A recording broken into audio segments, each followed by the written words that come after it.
last night from Fenway Park. The ballpark still abuzz today as we get ready for Game 3 of the three-game series between the Padres and the Red Sox.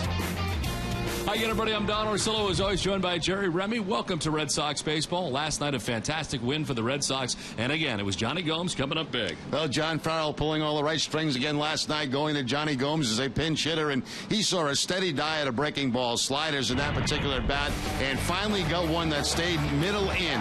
And that's the pitch that he lost for the home run to give the Red Sox the walk-off win in a very big game here at Fenway Park for the Red Sox, in particular Johnny Gomes. No kick of the helmet that time. He just carries it like a football in a home plate. And when you look at the production this year out of left field, right now it's Johnny Gomes and Daniel Navas splitting most of the time out there. And we're talking about 16 home runs and 70 RBIs between them. That's pretty impressive right now. We didn't know in spring training who would be in left field for the Red Sox consistently, but this combination right now is doing a very good job. You project those numbers over the course of a whole season, and you've had a heck of a year in left field. Well, the Red Sox today are looking for the clean sweep of the San Diego Padres. Alan Webster will be on the mound today, 0-2 with a 9.50 earned run average. We're back with the first pitch from Fenway Park right after this.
Federal Credit Union, bank the DCU way.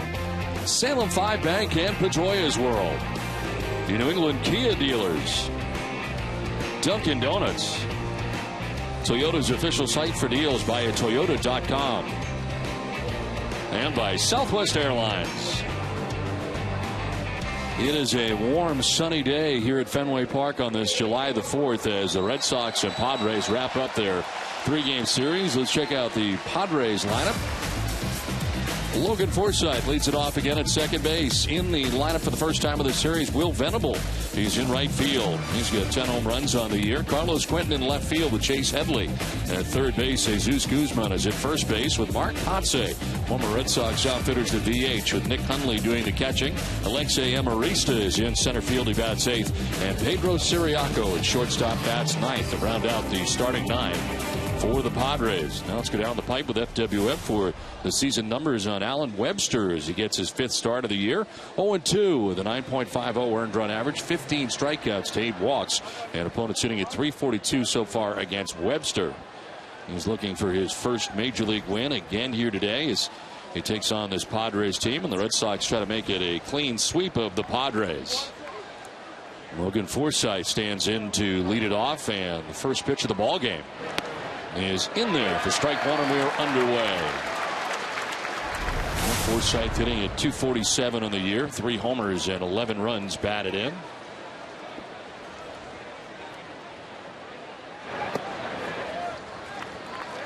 For those who have not seen Webster pitch, he'll throw two different types of fastball: the cross seam, the sinking fastball, the breaking ball, and a changeup.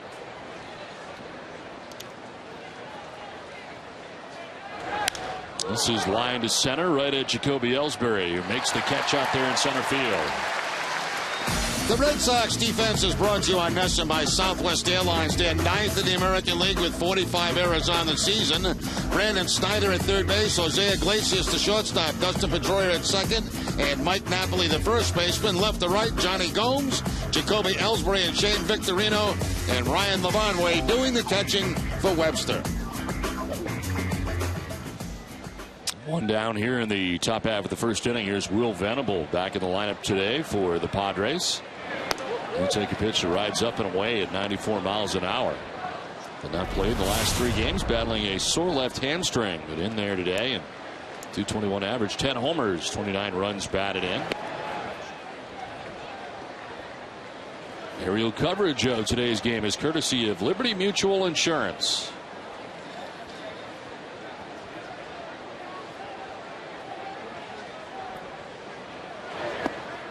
That's in there for strike one. That's the changeup right there from Webster at 87 miles an hour. Fastball gets up around 95, sometimes 96.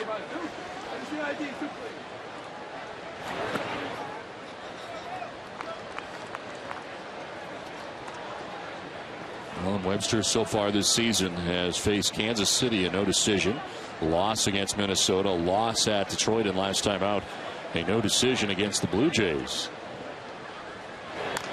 Ground ball foul, and I guess in every pitcher's case the first inning is very important, but John Farrell talking about how important it is for Alan Webster to get off to a good start right out of the gate. Now you got those constant nerves as a starting pitcher. Every pitcher has them, especially young guys, and you want to get off to a good start.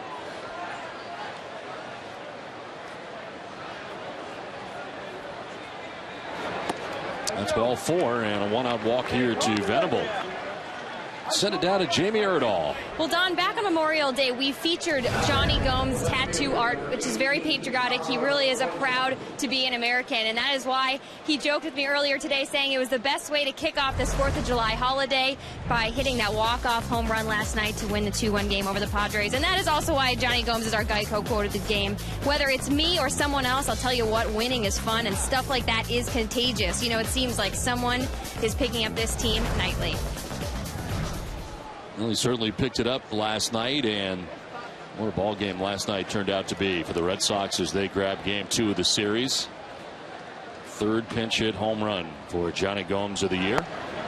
And there's a strike that gets in there to Carlos Quentin.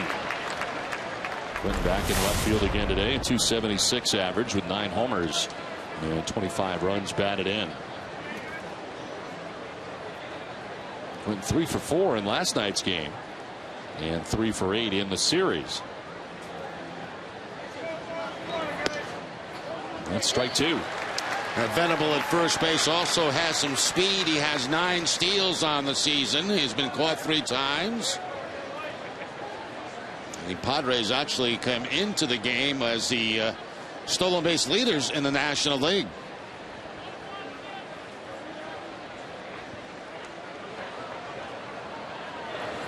Swing and a miss, and Quentin strikes out. Fastball over the outside corner that gets in there. First strikeout of the day. Perfect location here for Webster as he goes away. You can see Lavanway set up to the outside part of the plate. That's exactly where the pitch is, and he picks up the strikeout. The pitch zone on NESN is brought to you by Amica. Amica Insurance, great service, great coverage, and a great price for auto, home, or life insurance. 2 down, Venable at first base, and Chase Headley the batter.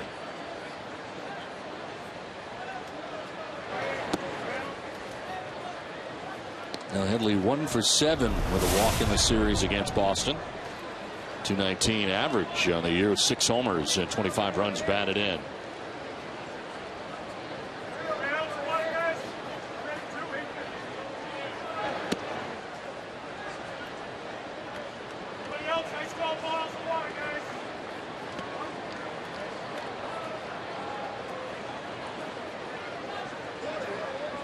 Chase Headley fracturing his thumb during spring training. Missed the first 17 games of the year before he had been activated by the Padres. Swings at the 2-0, and it's a fly ball to center. Jacoby Ellsbury's out there. And gone are the Padres in the first. Red Sox coming up.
Park as we're scoreless into the bottom of the first inning.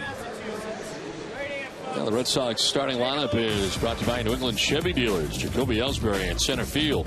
Shane Victorino bats second and right with Dustin Pedroia at second base.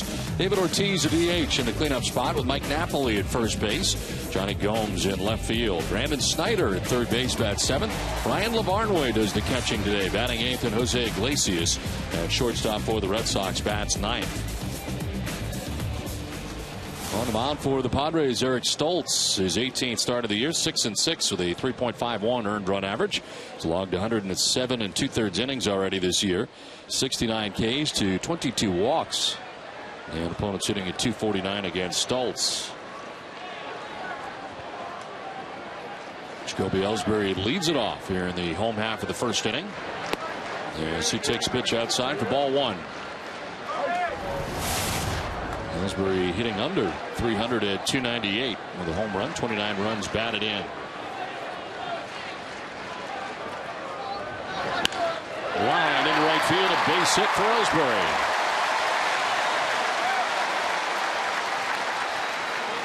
Let's take a look at San Diego's defense. They're fourth in the National League with 42 errors on the season. Chase Headley will be at third base. Pedro Siriaco, the shortstop. Logan Forsythe at second. Jesus Guzman, the first baseman. Left to right, Carlos Quinton, Alexi Amarista, Will Venerable, and Nick Hundley doing the catching.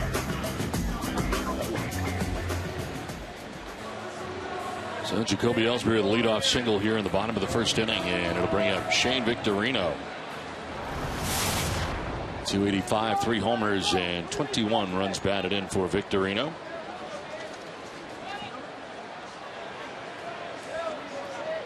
Sit safely in 19 of his last 24 games.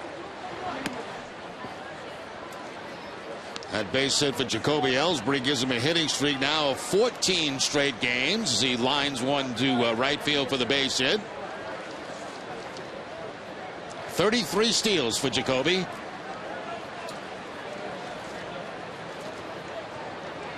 Leads the majors with those 33 steals.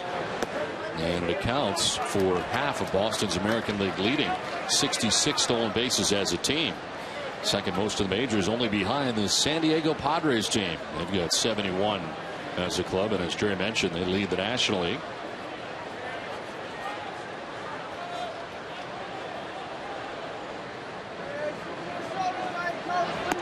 Pitch is a strike over the outside corner.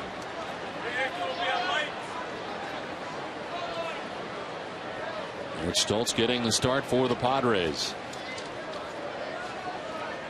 18th start of the year, 11th on the road away from Petco Park, where he is 3-5 on the year. Line to left field, and this will grab some wall. Carlos Quentin plays the carom. Ellsbury to third. Throw goes to second base, and standing for the wall ball double is Shane Victorino.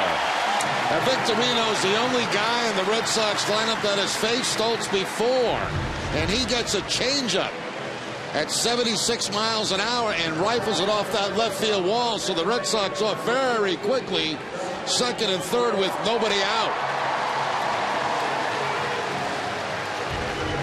Now, you look at Stoltz's numbers. He had a 12 strikeout game earlier in this season. He's not a very hard thrower. Those 12 strikeouts are coming in a game against Seattle. And second and third, nobody out. Good start for the Red Sox today is Dustin Pedroia. It's at .323 on the year. And he takes strike one.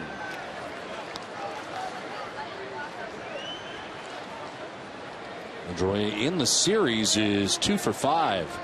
But he's walked 3 times, couple stolen bases in the series for Pedroia.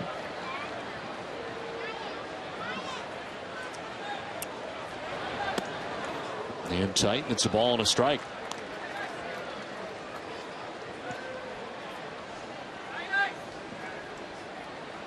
And the Padres dropping the first 2 games of this series, and they've slipped a little bit in the National League West.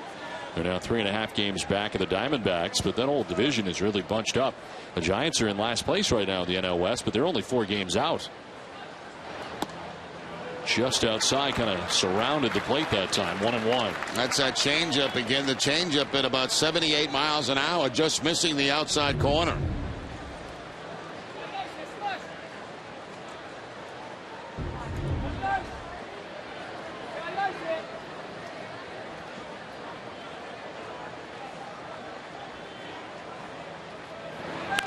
Pedroia grounds it foul. Beth Israel Deaconess Medical Center, the official hospital of the Boston Red Sox, invites you to join the walking club. Sign up today, get a cool wristband, plus everything you need to start a walking program for better health. Find out more at bidmc.org. Red Sox threatening here in the bottom of the first inning. Runners at second and third, nobody out. And Pedroia batting here against Eric Stoltz.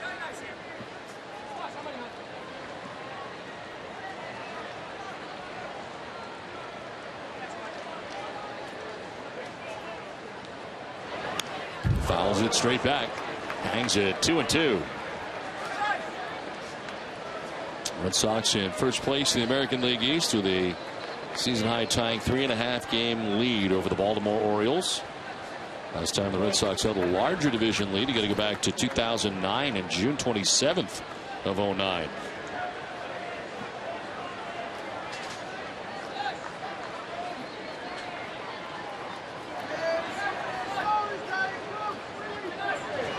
Pedroia pops it up foul out of play. Breaking ball fouled off. Now, good job by Pedroia in this at bat, seeing a lot of pitches, fouling off fastballs, fouling off the curveball. First curveball he's seen from Stoltz. He's really heated it up here during the homestand, hitting at .485 with a home run, 6 runs batted in. Ellsbury at third base, Victorino at second, and nobody out. Line to left and towards the corner. It's a fair ball. It'll rattle around as Ellsbury scores. Victorino behind him. It's a 2-1 double for Dustin Pedroia, and the Red Sox take a 2-0 lead. Well, he tried to double up on the curveball against Pedroia, and that was a mistake. Dustin waiting for it and lines it hard to left field. So all 3 balls hit so far in this ball game by the Red Sox have been hit very hard. The one by Ellsbury, Victorino, and now Pedroia. Pedroia with 2 RBIs has 49 on the season. Well, the first inning continues to be the Red Sox best inning, scoring early and often, and that's now 65 runs in the first. 2 so far, still nobody out. Pedroia at second base and David Ortiz the batter. Red Sox DH at 317, 16 homers, 57 runs batted in. Ortiz fouls it off to the left.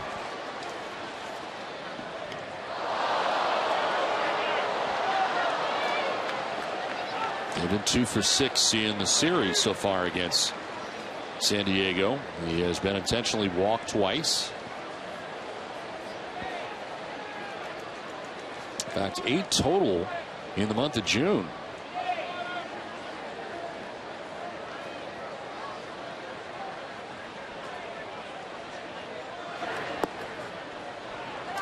On a strike now to Ortiz. You know, an interesting number for David Ortiz. When you look at his stats, he has only struck out 38 times this season. That is a very low total for a power hitter. As many walks as strikeouts.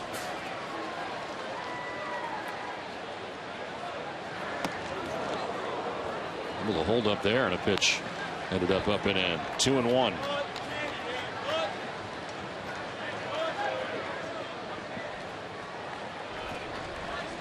Warm day to be in the bleachers. Warm day to be anywhere. Yeah, anywhere right now. It's hot today. Swing and a miss. And it evens at 2-2. Good slider that time from Stoltz, keeping the ball down and away from Ortiz. Perfect location, just off the outside edge. Tough pitch to stay off as a hitter.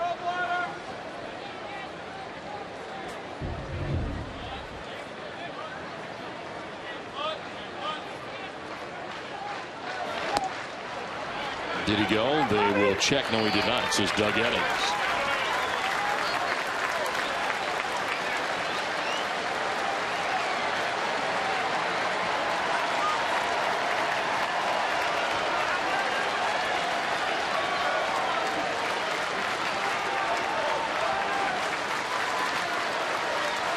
Payoff pitch to David Ortiz. On the ground right side. Forsythe to the backhand. He'll throw out Big Papi as Pedroia takes third base. Right now, Ace Ticket has special savings on all Red Sox games. Visit Ace Ticket for great seats at the lowest prices, either for a game or for all the summer's hottest concerts. Visit Ace Ticket or call 1-800-MY-SEATS. Productive out there for Ortiz. He does move Pedroia on to third base. And with one out, here's Mike Napoli. Had last night off. Napoli with 259, 9 homers and 54 runs batted in. Sits safely in 9 of the last 12 games.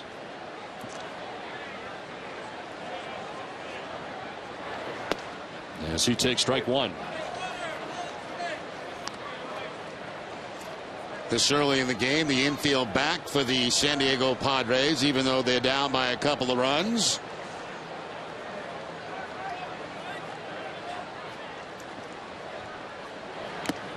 Foul tipped, and it's 0-2.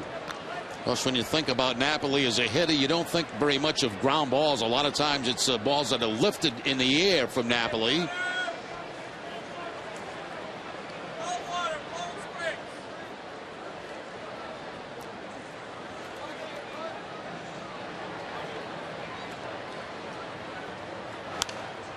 This is lifted in the air, foul off to the right.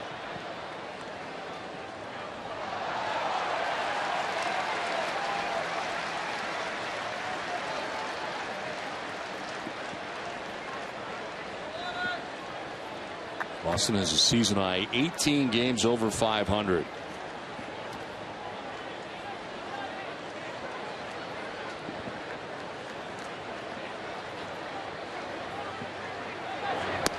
Down and in, and it's a ball and 2 strikes to Napoli. Red Sox are the only American League team and one of 2 major league teams whose record has been above 500 all season long. Also the Atlanta Braves. The last Red Sox team to go this late into the season without falling under 500 was the 1946 Red Sox. 2-2.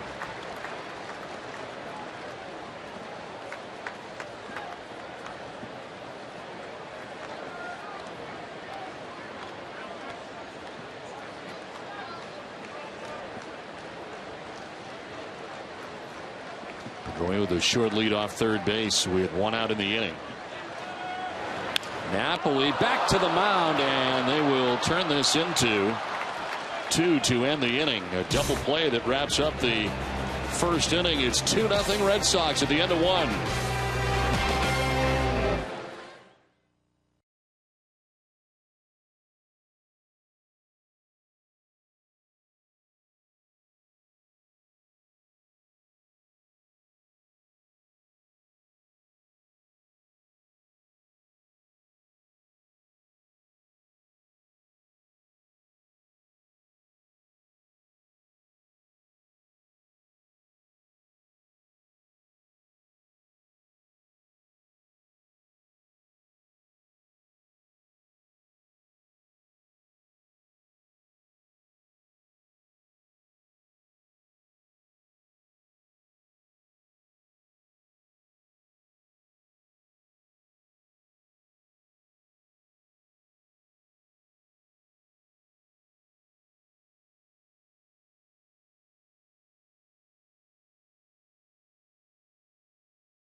And Lou Gehrig's farewell speech, and there have been so many throughout the years, but certainly that one stands out as a big day. I consider myself the luckiest man on the face of the earth. We're looking back at other July 4ths on this holiday with the Red Sox on top 2-0 heading into the second inning. As Webster's got himself a lead to work with here today. Don, I saw a sign between innings that your 6th grade teacher is here. There, right there. Yes, the Chick family is here. You were most likely not to graduate to 7th grade that year. That's probably true. I had Mrs. Chick in 4th grade, and then she switched to 6th grade, so I had the chance to have her twice on different occasions in Madison Elementary. That's always a good deal.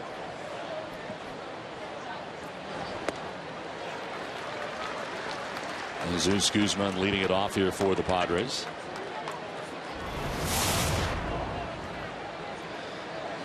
Kotsay, then Hundley expected here in the second inning.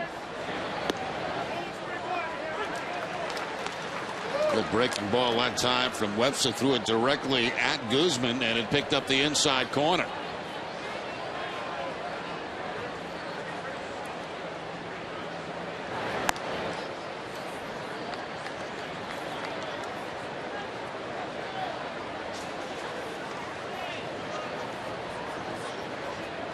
Let's try to walk in the first and a strikeout.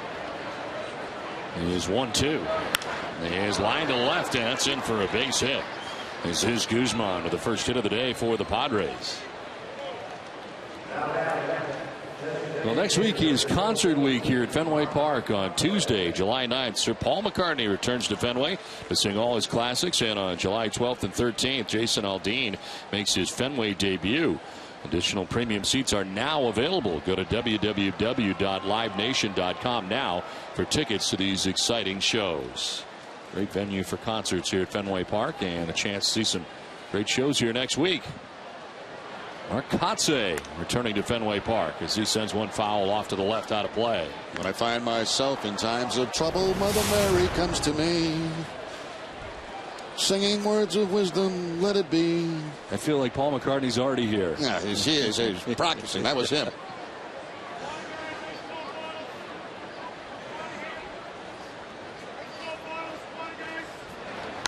Kotsay reaches out and sends one to right field. Victorino going back to make the catch. A little further than I think Victorino thought it may, but He is back there to make the grab for the first out of the inning. I imagine that ball's going to travel pretty well today. Hot, humid here at Fenway Park. That breeze kind of blowing out. So at right field it looks like today. And Victorino able to make the catch on that fly ball. That was a changeup that time from Webster. Howdy. Texas.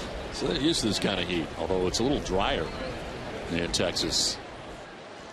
A little drier and about 10 degrees hotter. 1 on 1 out for Nick Hundley, the catcher for the Padres. And send one to center. Ellsbury started back, now comes in, had time to recover. And there are 2 outs in the second inning.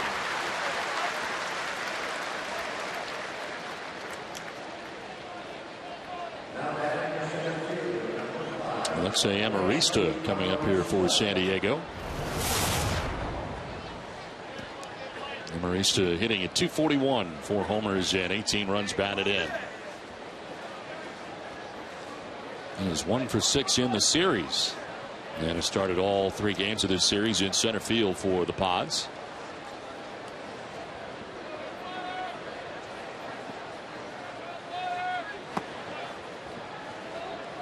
The Red Sox today after the game will be traveling to Southern California to begin their series against the Angels tomorrow night, and to begin a lengthy West Coast tour for the Red Sox, the last team in the American League East to make their way west. And a roller down the first baseline. Webster's going to pick it up, and he'll take it to the bag. It's a 9-pitch second inning, a 2-0 Red Sox lead.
Join us in either San Francisco or Los Angeles in NESSEN's West Coast Road Trip Sweepstakes. Road trips include round-trip airfare from Boston and accommodations for 2 nights. Winners will also have a chance to meet us at the ballpark. Go to NESSEN.com/road trip for your chance to win. This is for the road trip that is August 19th through the 25th. The Red Sox play the Giants and Dodgers, 2 great venues and a chance to hang out with the Ren Dog.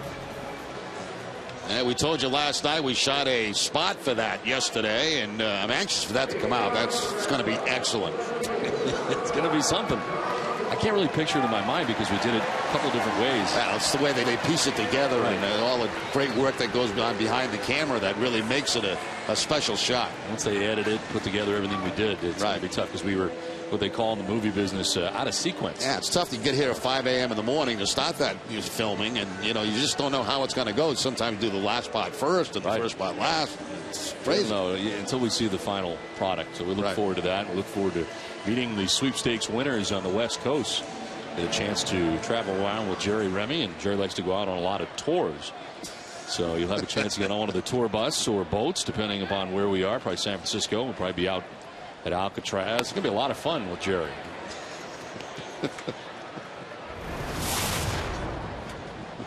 Do they get to see your room? If they're going to see me, they're probably going to have to see the room. Well, last night's hero, Johnny Gomes, leading it off in the bottom of the second inning.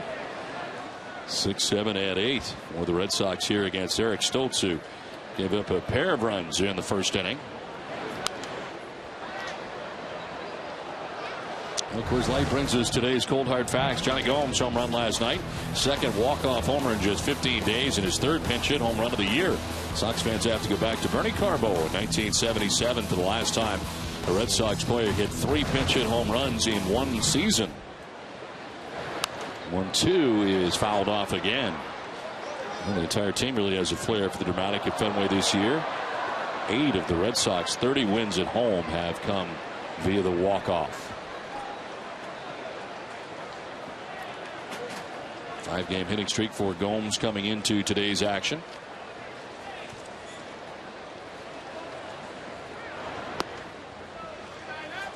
Two and 2 the count.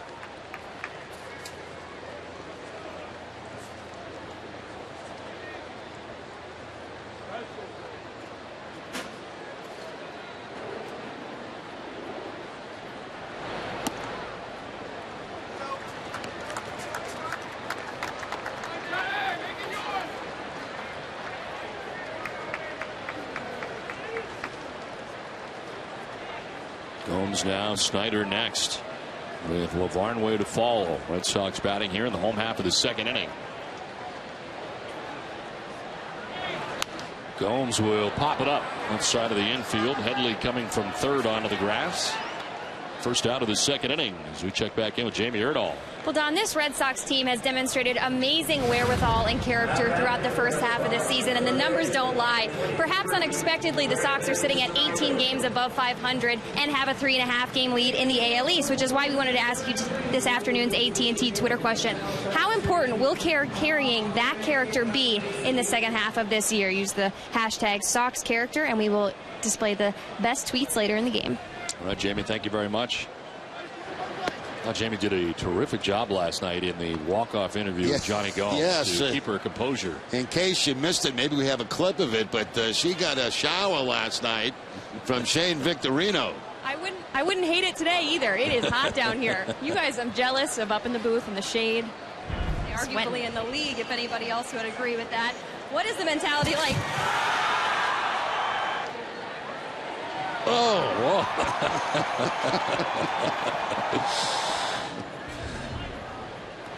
I guess it's good that it was water too and not Gatorade. That gets a little sticky. Yeah, laugh it up, guys. I get it. I'm going to do that to you in this West Coast trip. You wait and see. One of these hot cities. Brandon Snyder batting here. 1-2 pitch is in the air to right field. Struck well. Will Venable going back towards the bullpen. It is gone. Brandon Snyder hits a home run and puts the Red Sox on top 3-0. He continues to do good things in a Red Sox uniform.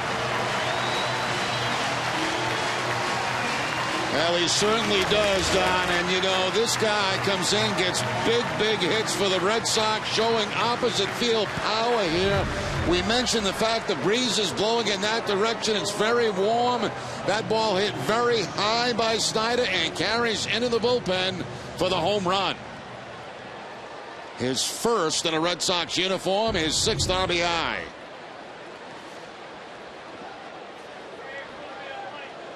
S&S Express donating $500 to Children's Hospital for every Red Sox home run hit on the season. Total at $44,000 with that home run by Brandon Snyder.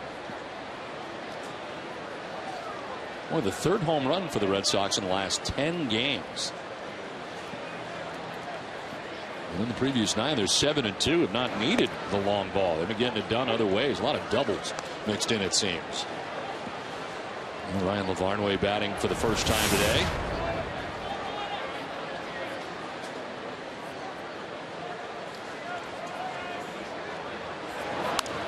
This one fouled off to the right. Saltalamacchia has been doing the bulk of the catching, logging a lot of time. This is only the 4th start for Ryan Lavarnway since coming up from Pawtucket. This also marks his 3rd major league stint of the season. Does have a 5-game hitting streak coming in, though. He's been able to get base hits anytime that he has played in a game. The 0-2. He is on the ground to short. Siriaco to his left. He'll throw out Lavarnway for the second out of the inning. Well, Dunkin' Donuts is your stop for summer refreshment. Dunkin' Donuts Cooladas are icy cool drinks, the perfect way to chill out and cool down during these hot summer days. So hurry into Dunkin' and grab a Coolada today. America runs on Dunkin'. Not a bad day for a Coolada. 93 degrees to start the ball game today from Fenway Park. 2 down here in the second inning, and it brings up Jose Iglesias. Still up over 400, hitting at 409 coming into today's game, as he takes a ball outside. This season with the Red Sox, Iglesias has hit safely in 33 of 39 games.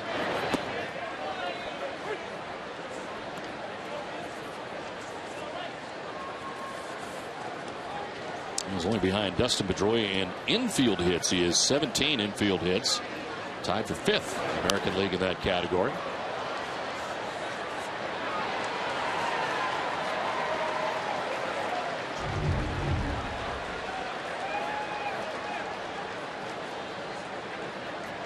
That was a four-handed catch, wasn't it? Yes. But it looks like both guys would have to throw it with 2 hands.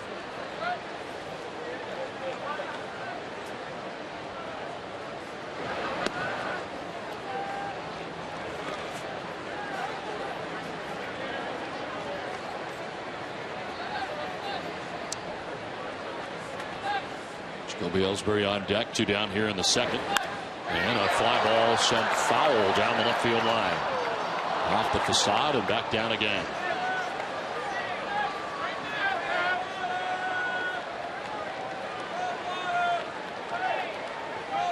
Iglesias in this current stint when the Red Sox called up on May 24th from the Paw Sox. His second stint of the year for the Red Sox has started 35 of the last 39 games since being called up. Whether it be at shortstop or at third base. Also has a start at second base mixed in there. 2-2 foul back.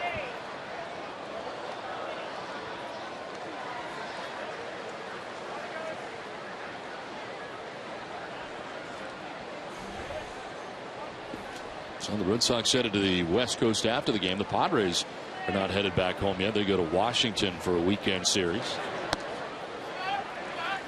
This at bat will extend to an 8th pitch.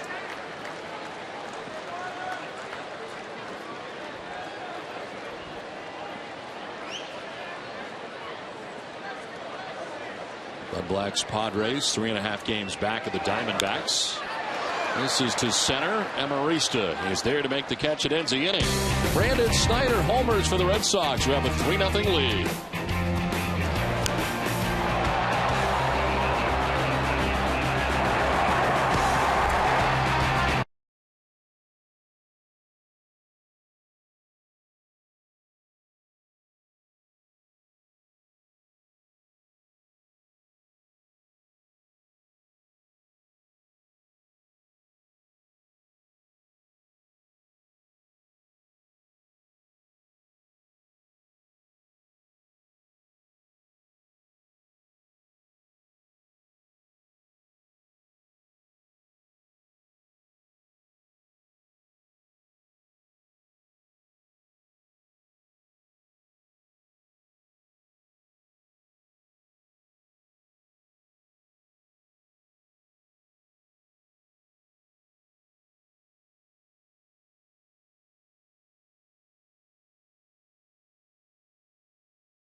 Red Sox Game Day Live presented by DCU.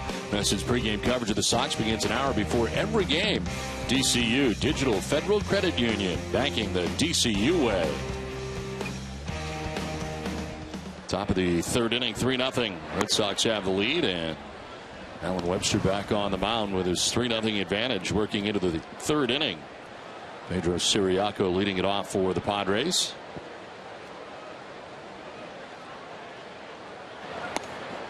They'll take that outside, and it's 2-0.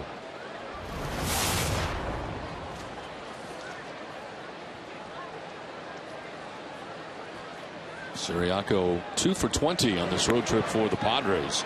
They started with 4 games against the Miami Marlins.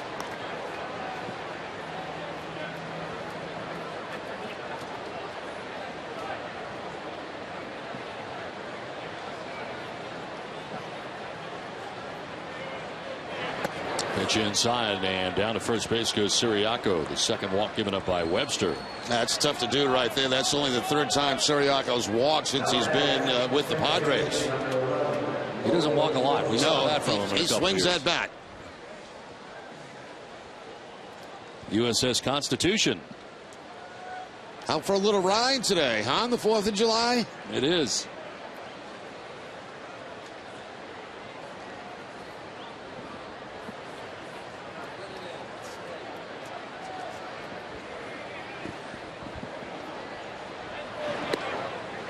Forsythe getting his second at bat of the day. Lined out to center field in the first inning.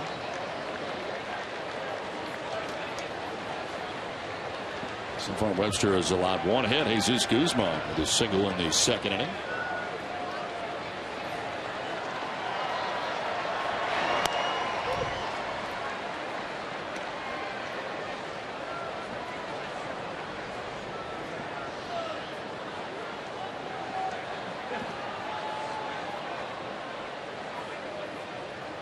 Throw to first, and Siriaco dives back.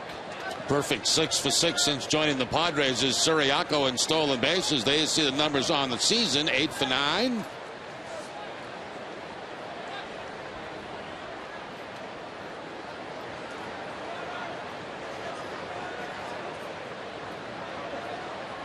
Another check. This time he doesn't dive. Able to cross over to get back.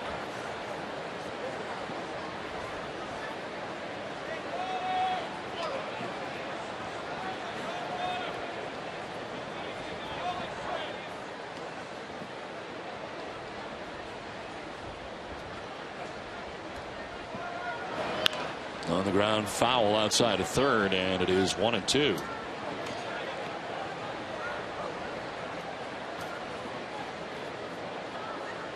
Happy youngster with a souvenir.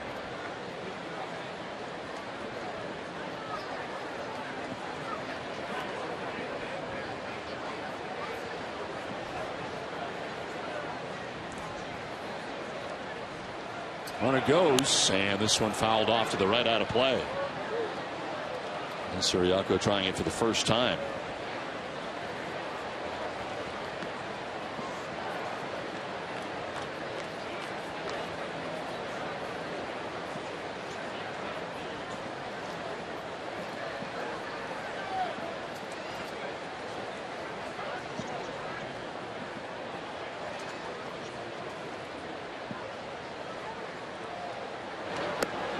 Going away, 2-2.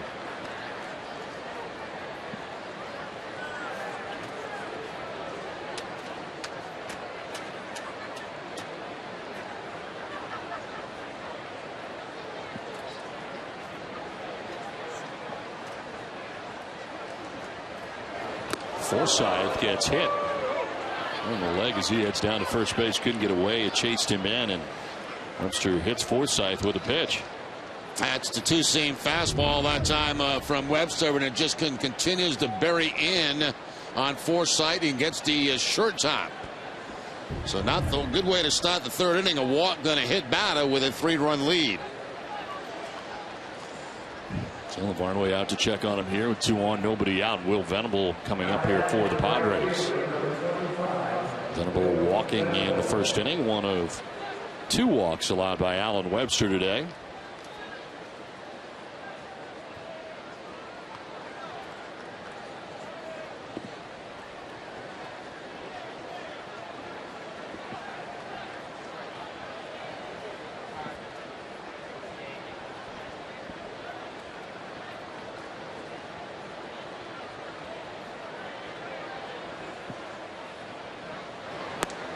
Venable takes ball one. So between pitches, Levanway going out and passing along signs on where he's going to throw the ball if there's a double steal.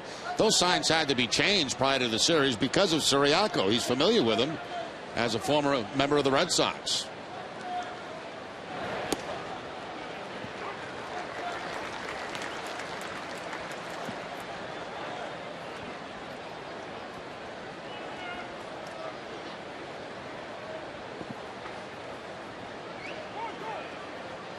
No time call. Venable backs out here with the count of 1-1.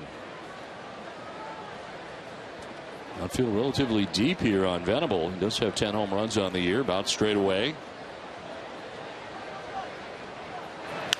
And this is blooped into shallow left. That'll drop in for a base hit.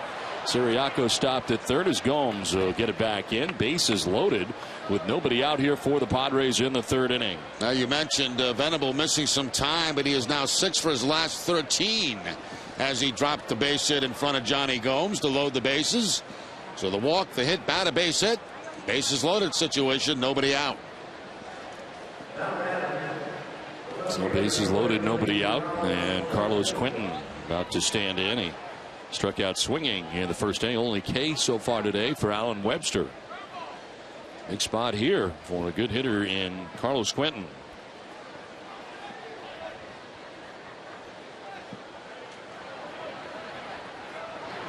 And a fly ball down the left field line. Gomes headed over towards the seats. He will get there to make the catch. And fired homeward, and nobody going anywhere. One down.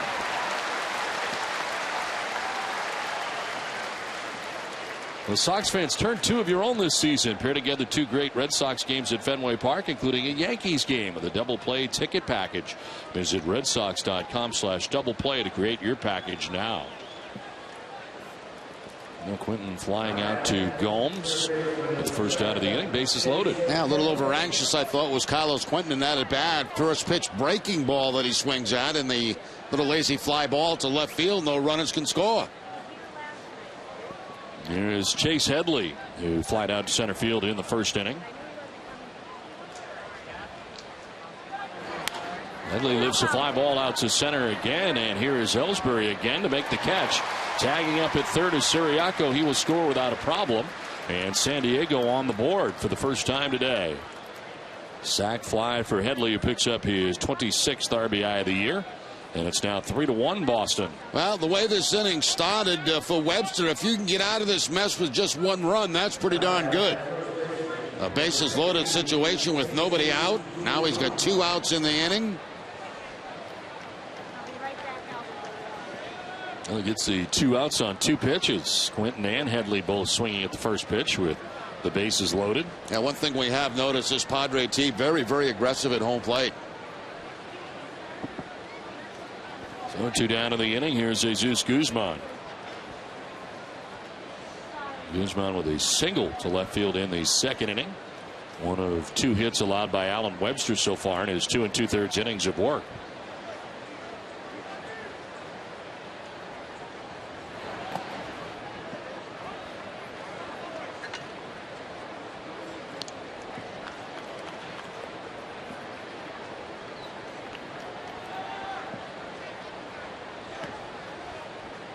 Padres with runners at first and second, 2 down, a run in.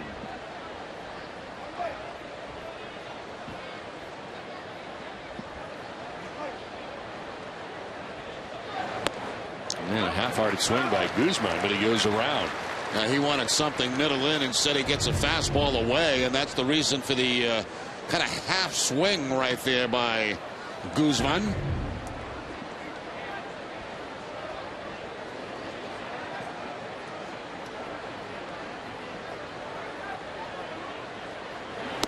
Swing and a miss, and it's 1-2. Fastball.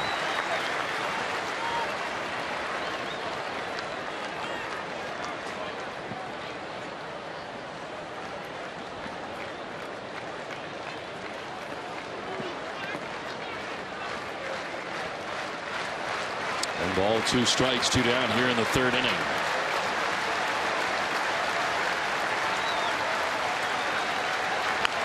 On the ground, foul. Do it again, 1-2.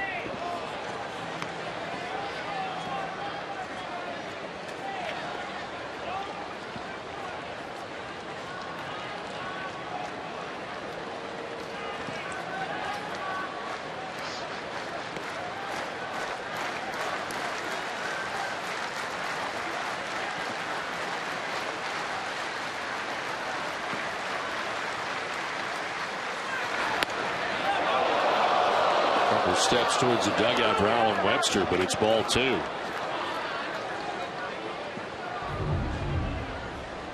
Webster thought maybe he had strike 3 on that inside fastball. First time he's really come inside on Guzman, but a little bit too far in.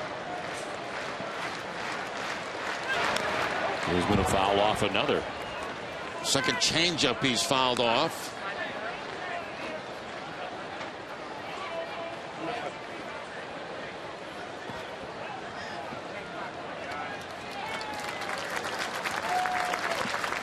Morgan Forsythe at second base. Will Venable at first base. 2 down here in the 3rd inning. Red Sox on top 3-1. Webster trying to get out of this inning, only giving up the 1 run. And another pitch he wanted, but it is a full count now.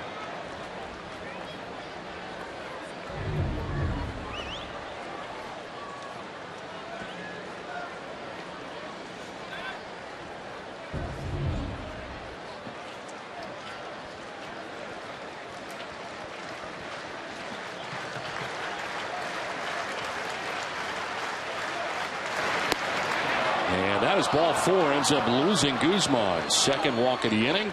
3rd walk of the outing allowed by Webster. Now the pitch he wanted to put him away with was the changeup, and Guzman fouled off a couple of changeups, and then that last changeup for ball 4.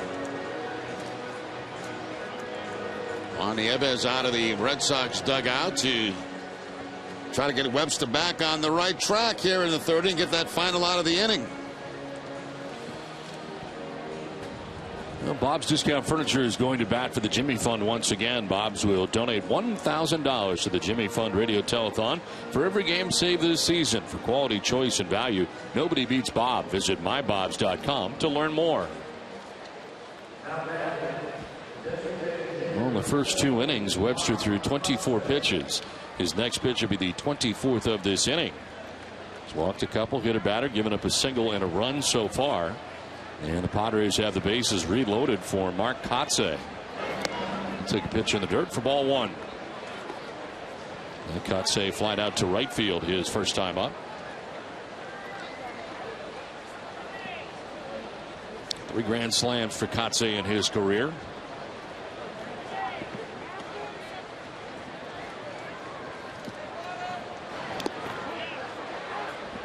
He went around, says Doug Innings. And Kotsay doesn't like that call at all. He tried to hold up the swing on a changeup that was down in the dirt.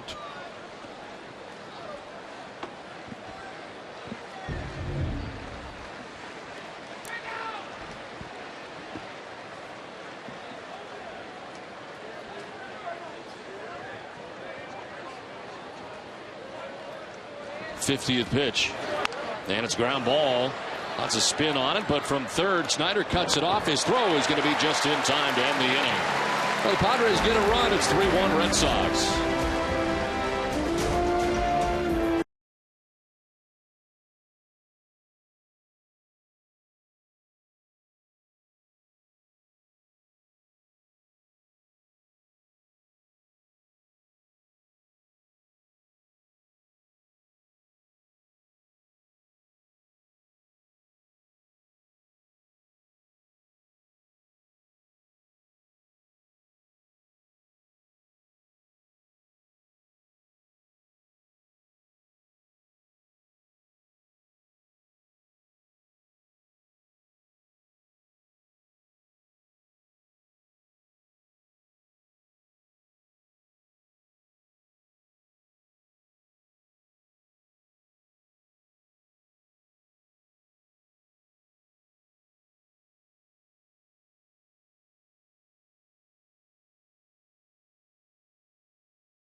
happy 4th to everybody out there today. Is glad you joined us on this holiday. And Jerry, what do you say? Huh? A couple hot dogs, perhaps? 4th of July, hot dogs. I mean, it kind of goes with it, doesn't it? You think so? Second game. Oh, the second game. Second game. I don't know now. You know, we're going to change the rules. 3-1. Red Sox have the lead over the Padres as we head to the bottom of the 3rd inning. And it'll be the top of the Red Sox order: Ellsbury, Victorino, and Pedroia. Eric Stoltz back on the mound. Gave up 2 runs in the first, a single run in the second. Dustin Pedroia driving in 2 with his double in the first and a solo shot by Brandon Snyder in the second. There's strike 1 to Jacoby Ellsbury. Ellsbury is singled and scored. Red Sox first run of the day.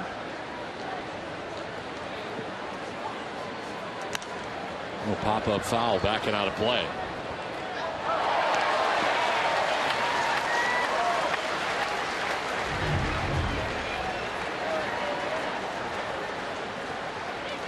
Nice grab.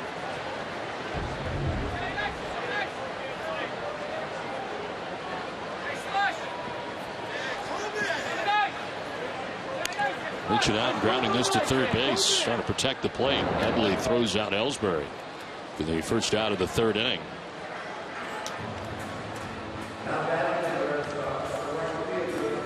So 1 out in the 3rd. That'll bring up Shane Victorino.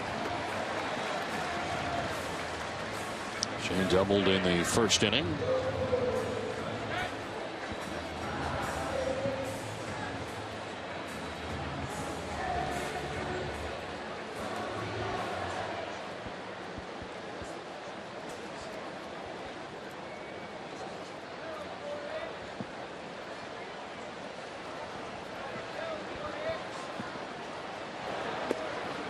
And therefore strike 1 to Victorino.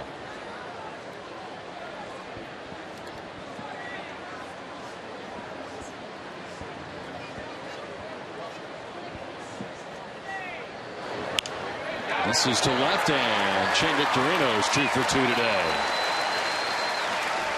Let's check back in with Jamie.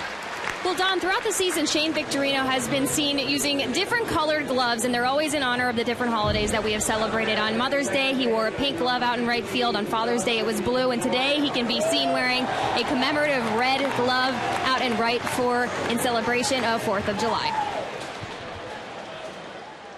Very colorful gloves that he has, especially like today's for Shane Victorino. And he uses them very well.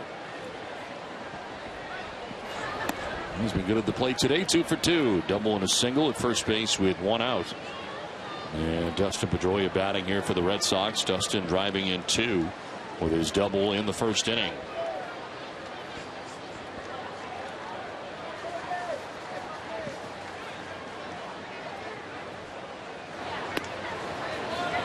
Strike 1.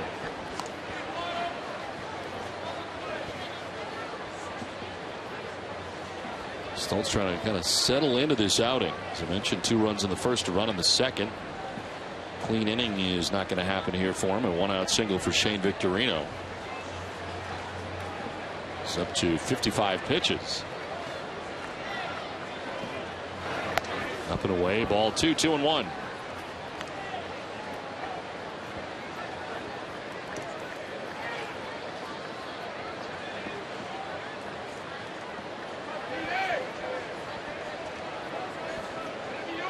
Stoltz breaking into the big leagues with the Dodgers.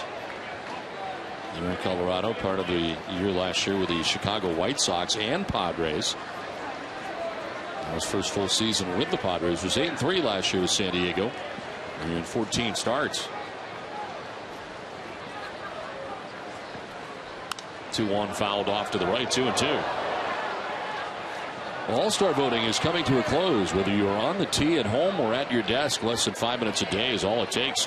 Vote for your Red Sox to be members of the All-Star game 35 times and automatically be entered into a sweepstakes for a signed jersey and a meet and greet for the 2013 Red Sox All-Star. Vote today at www.mlb.com/vote. 1 out, Victorino at first base with a good-sized lead, 2-2. And another grounder foul.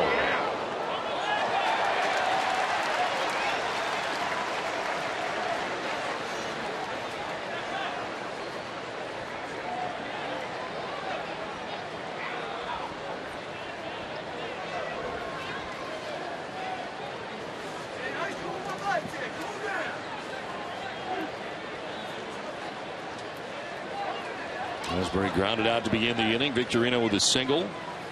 Now a 2-2. We'll have to wait another check here, and almost threw it away on Victorino.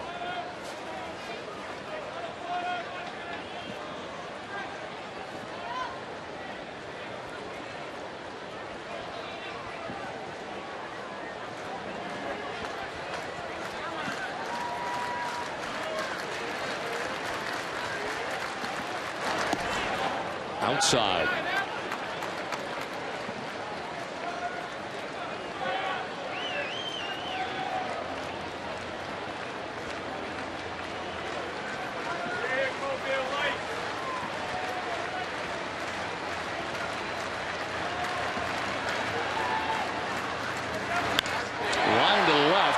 Quentin comes in and makes the catch on a liner that was changing direction on him, but makes the grab with the backhand for the second out. Dustin staying back very nicely on the changeup that time and puts a rocket out to left field, but Carlos Quentin right there to make the catch. That's the changeup. Good style of contact. Pedroia staying back nicely, but Quentin down to one knee to make the catch. When you make contact like that, you want some results out of it.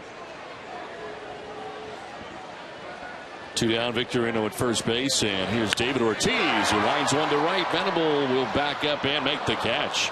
Late lunge, but he reels it in. 3-1 Red Sox at the end of 3.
Brought to you in part by Eastern Bank. You always put others first. Wouldn't it be nice if your bank did the same thing? With products that make life easier and a commitment to helping those in need. Here, you're first. Eastern Bank. 4th inning back at Fenway Park on this July the 4th. The Red Sox have a 3-1 lead. Bottom third of the Padres order, as Nick Hundley sends one foul off to the right out of play. Hundley flied out to the Red Sox center fielder Jacoby Ellsbury in the 2nd inning.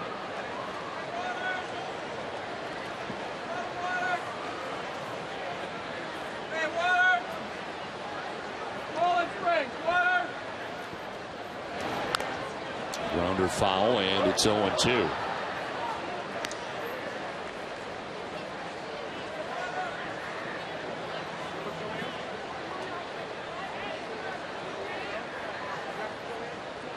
Webster had to work very hard in the third inning. He walked a couple batters, hit a batter, and gave up a single and a run. This is away at 96 miles an hour.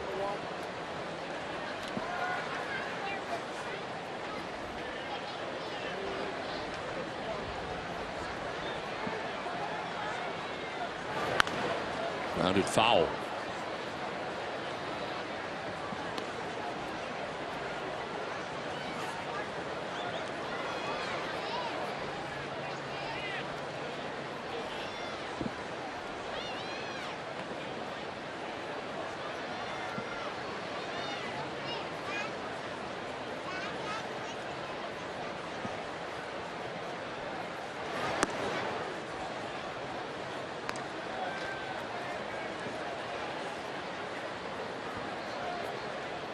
Webster's only allowed 2 hits. Jesus Guzman with a single in the second, and Will Venable a single in the third.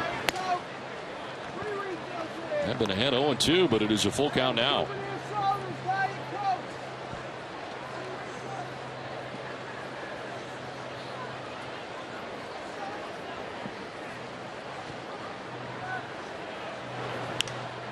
There's a pop-up right side of the infield. Napoli calling and catching the first out of the 4th inning. It's time for a Fenway fan story with Jamie Erdahl. Well, Don, I'm sitting in the shade, fortunately, with Colonel Michael Morgan from the 158th Fighter Wing in the Vermont Air National Guard. And Colonel Morgan, you've had a pretty cool relationship with the Red Sox thus far that I'm sure a lot of fans would want to hear about. Yes, we've been for years now doing flybys for the Red Sox as well as the Pats with some of their home games. We've done World Series flybys. So we have a really great relationship with the Red Sox, and we hope to keep that going well into the future. Unfortunately, with budgetary constraints this year, we haven't been able to do that, but maybe again in the near future we'd love to do that. And you also have a pretty cool reason as to why you were brought to Fenway today and you were out on the field before the game began. I do. It was an honor to be able to re-enlist one of our airmen, Tech Sergeant Jason Verino.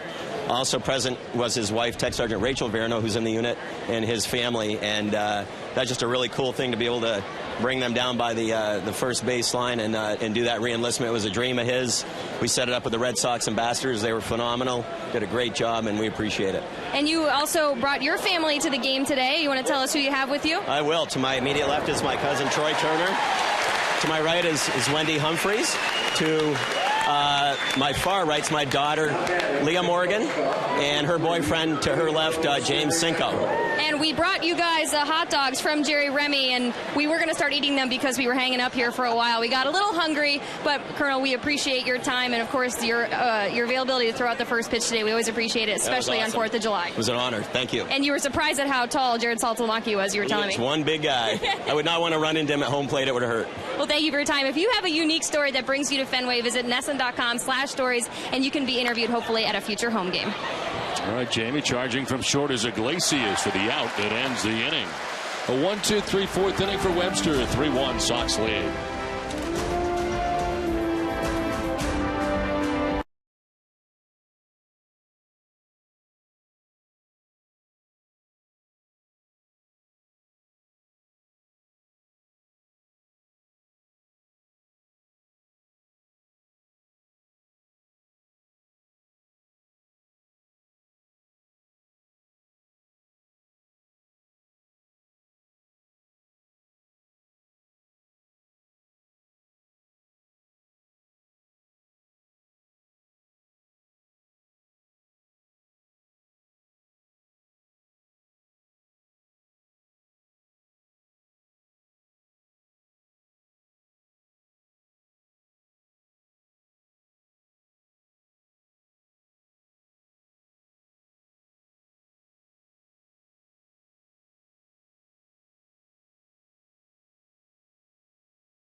As Mike Napoli, Johnny Gomes, and Brandon Snyder about here for the Red Sox in the bottom of the 4th inning.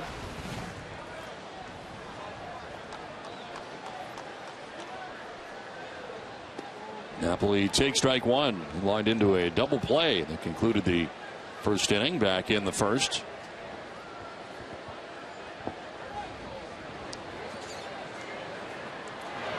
The one is a one hopper that eats up Siriaco quickly into left field.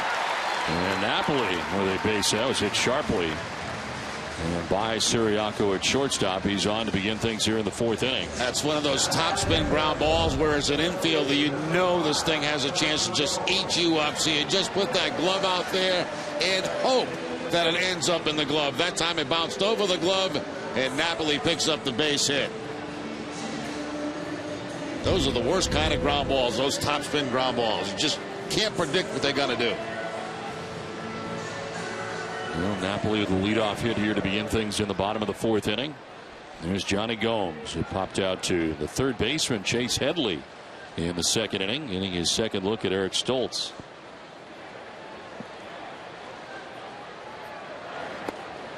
Gomes will take strike one. Gomes with his 3rd pinch hit home run of the year here last night.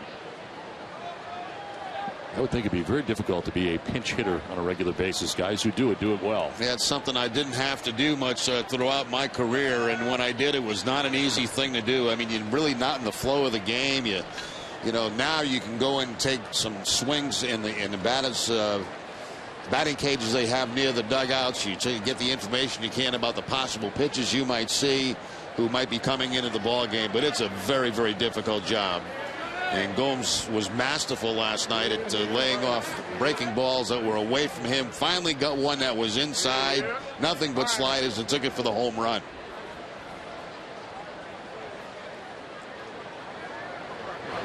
One to center field. Amarista is there, and he'll make the catch for the first out of the 4th inning. Ness's coverage of Red Sox baseball is brought to you in part by Eastern Bank. You put your family first, job first, even your team first. Isn't it time someone put you first? Eastern Bank does just that with products like Eastern Free Checking. Here, you're first. Eastern Bank.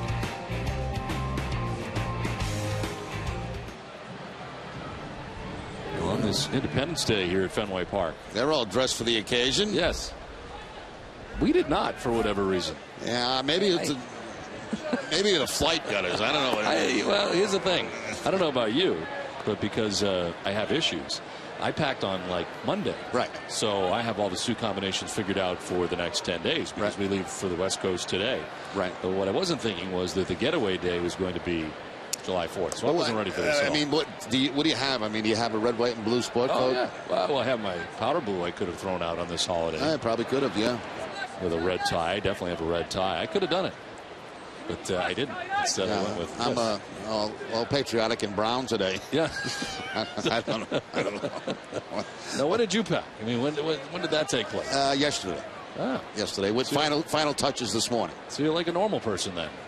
No, I'm far from normal. No, just ask anybody. I'm very far from normal.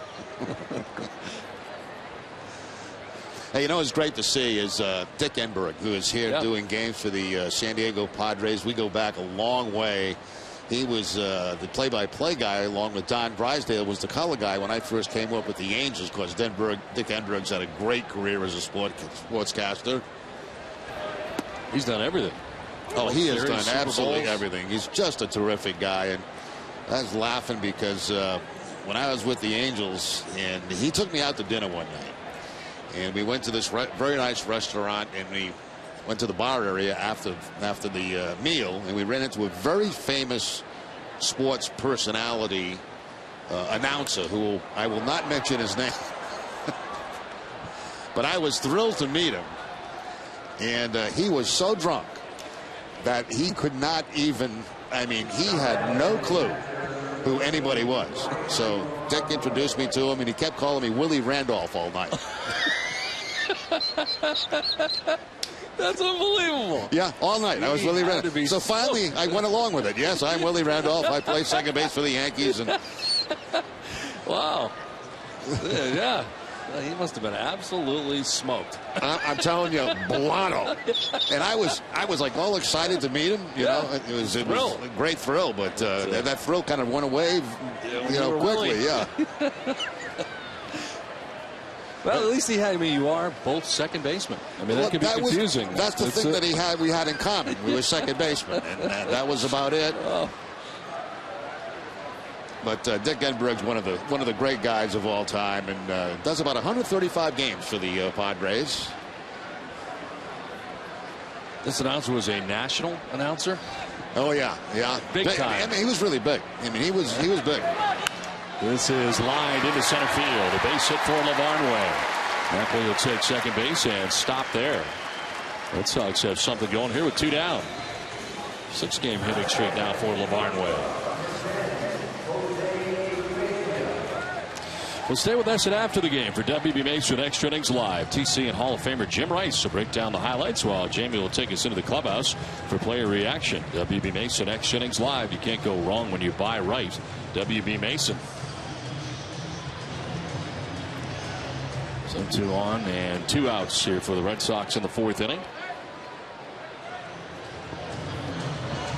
Jose Iglesias flying out to center field in the 2nd inning.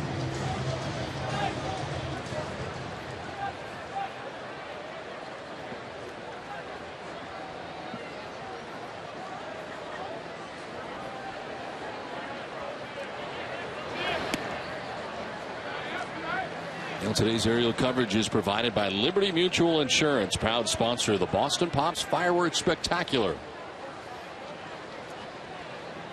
Fortunately, we will be missing that tonight as the club heads to Anaheim to get ready to take on the Angels tomorrow night. Yeah, usually when we're in town, I go to the Esplanade and watch the show and the fireworks. It's quite an evening. Last night they had the practice there, the dress rehearsal before the big show tonight. But we'll see plenty of fireworks down as we cross the country. In several different cities across America. Iglesias will take the strike, and it's 1-2. I feel like we've done this before. Traveled on July 4th. Oh, I'm sure we have. Yeah.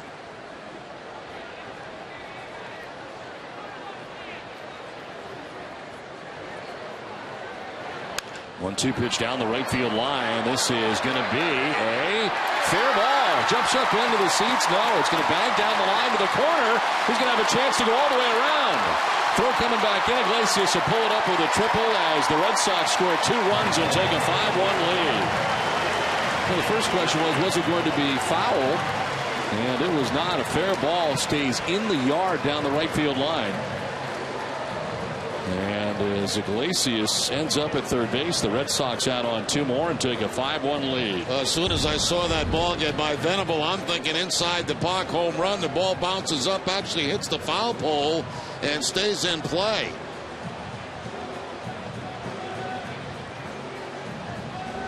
And then Venable has to chase it down into the corner. And by that time, Iglesias on third base. Now, John Farrell is out questioning something. I wonder if he's questioning fan interference, because if a fan stopped that, they end up. What happens is the foul pole means it's a dead ball. Okay. And they send back. They send back LaVarnway. Okay. That's what he is arguing right now. So the Red Sox only get 1 run out of it, and is now 4-1.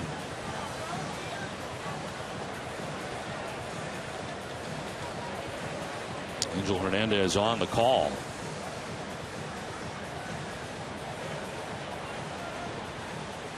So LaVarnway had to go back to third. Only Napoli scores on the play. And it's ruled a double for Iglesias. I was thinking inside the park home run. Me too. We'll take one more look to see this ball bounce up above the stands and off the foul pole, and that's when Angel Hernandez ruled it a dead ball. So LaVarnway at third, Iglesias at second. A run in. It is now 4-1. Ellsbury singled in the first. He grounded out to third base in the third. 1 for 2. And a pitch in there for strike one.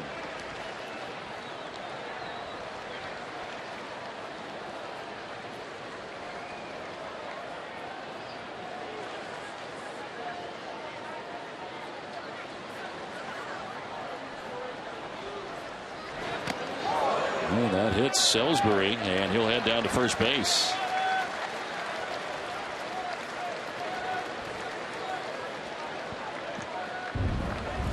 I've seen a couple today that have just grazed the shirt of the hitters. And that one getting Ellsbury just above the hip. Darren Balsley, the pitching coach, out there to talk to Stoltz. His action for the Padres, right-hander up. Bert Smith starting to warm. Covidien, delivering innovative healthcare products across the globe, is a proud sponsor of the Red Sox Foundation.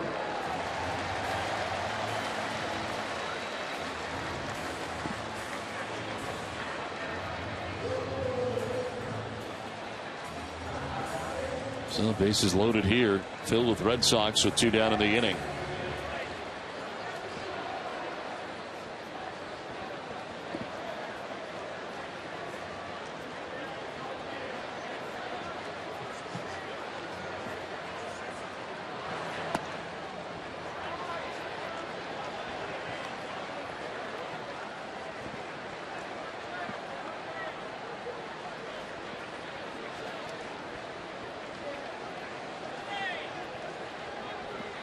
Victorino has doubled and singled today, 2 for 2. He's got 2 of the Red Sox 8 hits. He's going to grab the outside corner and even the count at 1-1.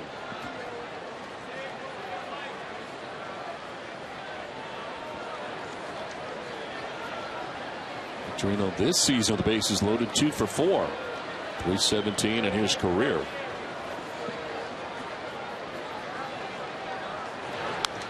And a foul back, 1-2.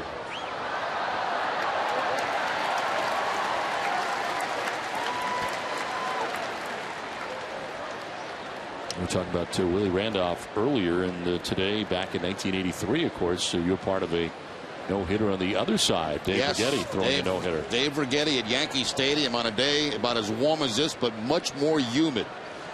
Unbearable day in New York. 1-2 pitch grounded, foul just outside the bag at third.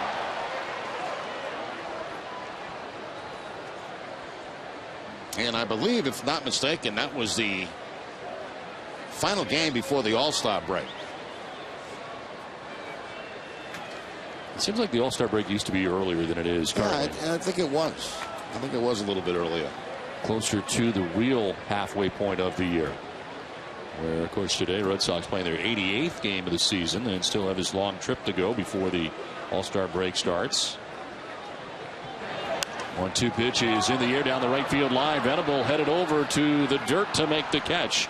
That ends the inning. Red Sox get a run, take a 4-1 lead.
Bottom of the 4th inning, and back to their 3-run advantage.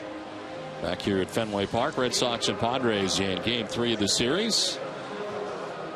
And we salute all the military members and veterans who have served on this July 4th at Fenway Park.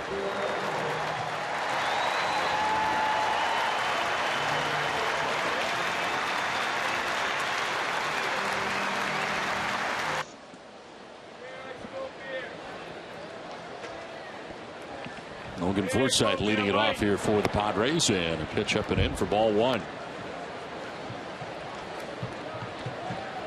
Forsythe lined out to center field in the 1st inning, hit by a pitch in the 3rd.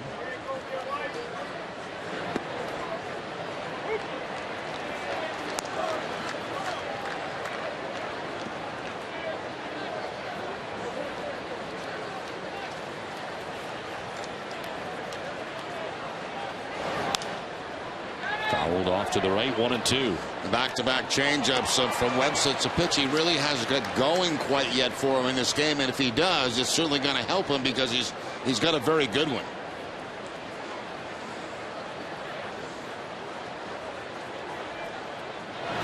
Interesting note on Webster. I didn't realize, Jerry, he was ejected from 2 of his starts with the Paw Sox this year. May 24th at Louisville and June 6th against Charlotte. Both ejections came after hitting batters. Has hit at least 1 batter in each of his last 4 AAA starts, and has hit a batter here today in Logan Forsythe, who leads off this inning for the Padres. That's a lot of ejections for the pitcher. Back-to-back starts is a little unusual. Yes, in a very short period of time. He led the International League with 11 hit batters this season. It was the time of his recall. That is strike 3. Picks up his 2nd strikeout of the day. Gets Logan Forsythe. Now Forsythe didn't like it. He thought the ball might have been low, but it looked like a pretty good pitch. As we take a look at the bottom of the strike zone, and it does catch the bottom of the strike zone. The Amica Pit Zone is brought to you by Amica Insurance.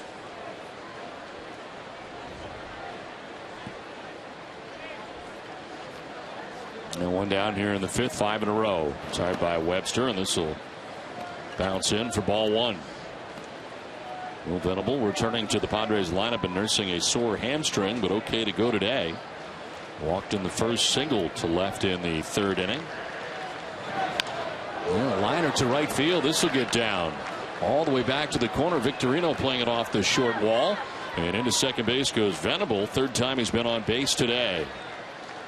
Walked, single, now a double. The base hit in the 3rd and the double here in the 5th, both coming on fastballs. He got on top of a high fastball this time from Webster and rifles it down in that corner. Well played by Victorino, holding him to a double.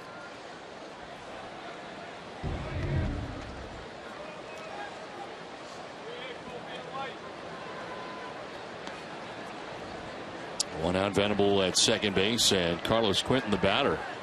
He struck out swinging and flied out to left, 0 for 2.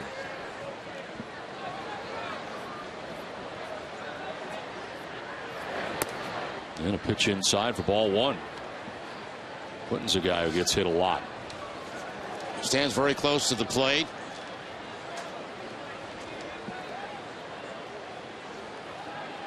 Hit by a pitch 8 times already this season. He's hit by a pitch 17 times last year.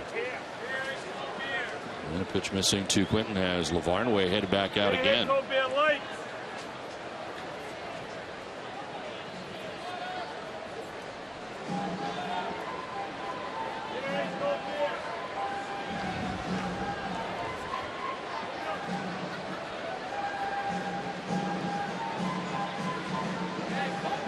Since his first big league season in 2006, he's been hit by a pitch 122 times. This is the 2nd most among all major league players since 06. Second to Chase Utley of the Phillies, 136 times has been hit by a pitch since 06. This one fouled back to the screen. A good 2-0 swing right there by Carlos Quinton. He was looking for his fastball. He got it in his zone, but he fouls it off.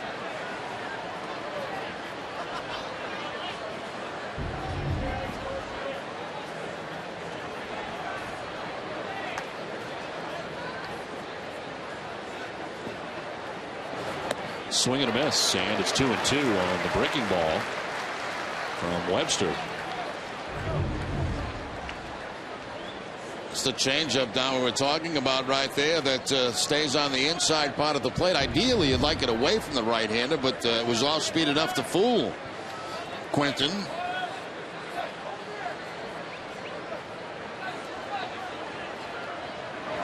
Swing and a miss, and Quentin strikes out. That's the third strikeout for Webster. 2 down. It's time for a Toyota game break. Here's Tom Caron.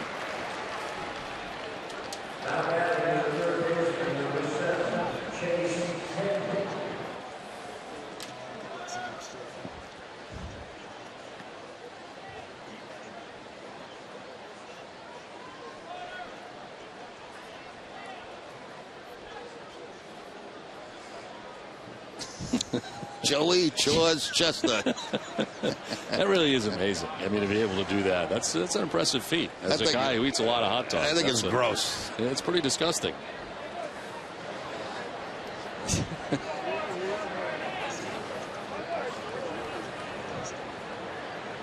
Chase Headley batting with 2 down. Venable at second base.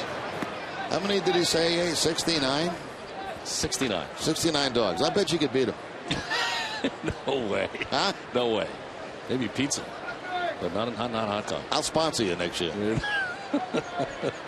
Joey Chestnut. I gotta get it all in there, and then it's coming back, and then you put it back in again. It's gross. Down the vacuum cleaner Rosillo. Pizza, I could do. I don't know about hot dogs.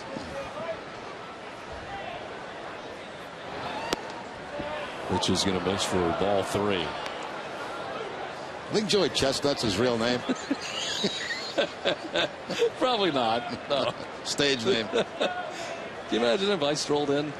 Here I come, Joey Chestnut going, uh-oh. Yeah, jeez. Here comes Rosillo. Uh-oh. I better get 73 now. Ball 4 outside. And Headley heads down to first base with 2 outs here in the 5th inning.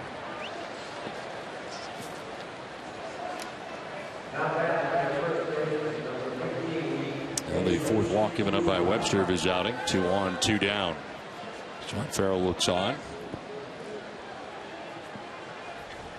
Jesus Guzman is about to get his 3rd plate appearance of the day. Single in the 2nd inning and walked in 3rd. He must train, though, right? I mean, you practice before you show up to do one of those. It's probably like running a marathon. I mean, you don't run 26 miles like every day. So, you know, like 50 hot dogs to get ready, or yeah. This is hit well to left field. Gomes going back, going to be over his head and high off the wall.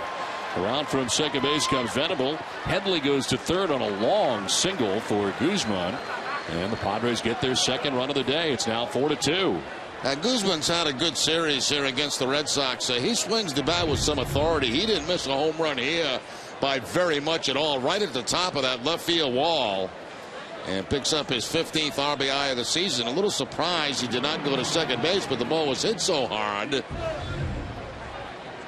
he has to hold at first base. Juan Nieves, the pitching coach for the Red Sox, out here. Group meeting, the entire infield in. With the exception of Mike Napoli.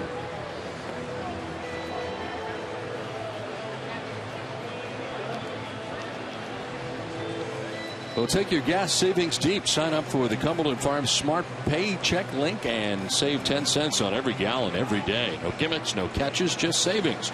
Join for free at CumberlandFarms.com. 2 down in the 5th inning, 1st and 3rd, with the Padres having the tying runs on base now for Mark Kotze. 0 for 2 today. He is fly to right and grounded out to 3rd base. And a fly ball to left. Gomes has got it sized up, and he'll put it away. Padres get a run. Halfway through this one, it's now 4-2. We'll find out more about this chair at Fenway Park.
are endless. Discover countless ways to experience the thrill of the game. With slots, table games, restaurants, spas, and clubs, there's more than one way to play. Learn more at foxwoods.com. It's 4-2. Padres get a run back in the top half of the 5th inning. Red Sox coming to bat in the bottom of the 5th. Dustin Pedroia, David Ortiz, and Mike Napoli.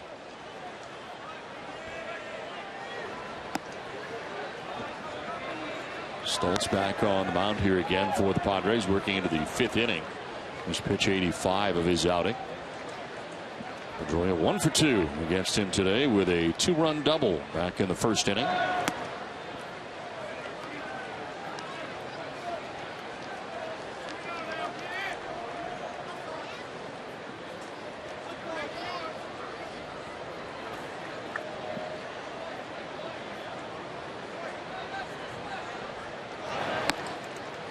Outside for ball 3, staying away from Pedroia. Now Stoltz has not allowed this game to get out of hand. He has given up 4 runs, but it's still only a 2-run ball game, 2-run lead for the Red Sox. Does have action behind him as Tyson Ross is warming in the pen for the Padres. We've not seen him yet in the series.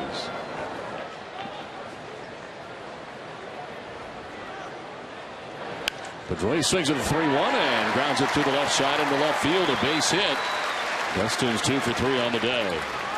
Let's send it to Jamie Erdahl.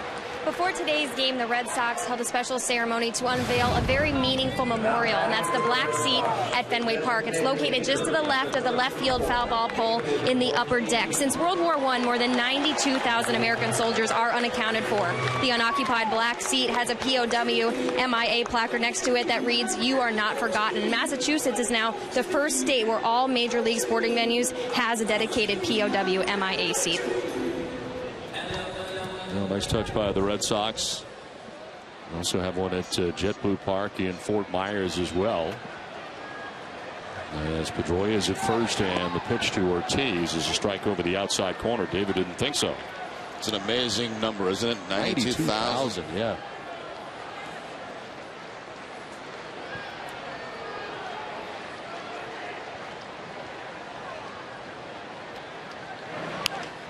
Fly ball, shallow left center.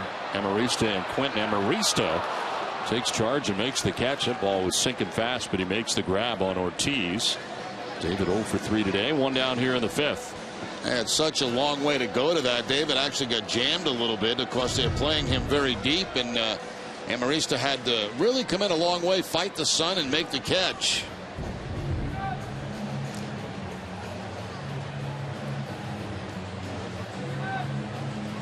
Bud Black, the manager for the Padres, out there with 1 out, has not yet made the move, but he will, as that'll be the day for Eric Stoltz. Tyson Ross will be coming in here for the Padres with Boston on top 4-2 here in the last half of the 5th.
Stoltz is done for the day.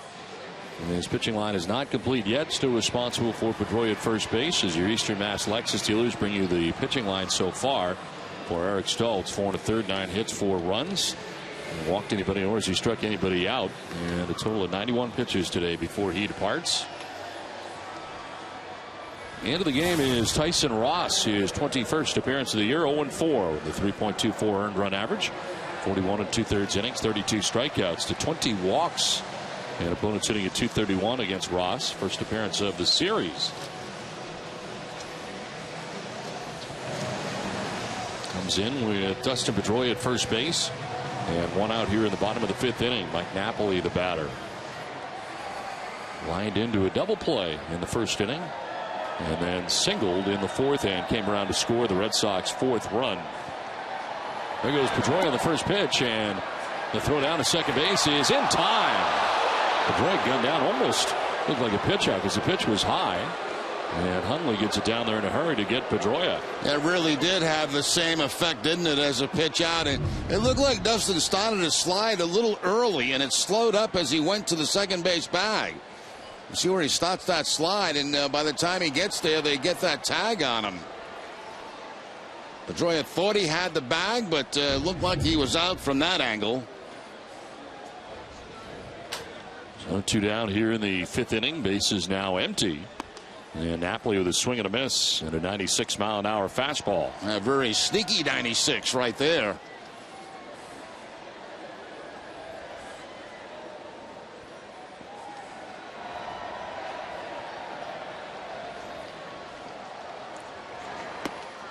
And then a swing and a miss.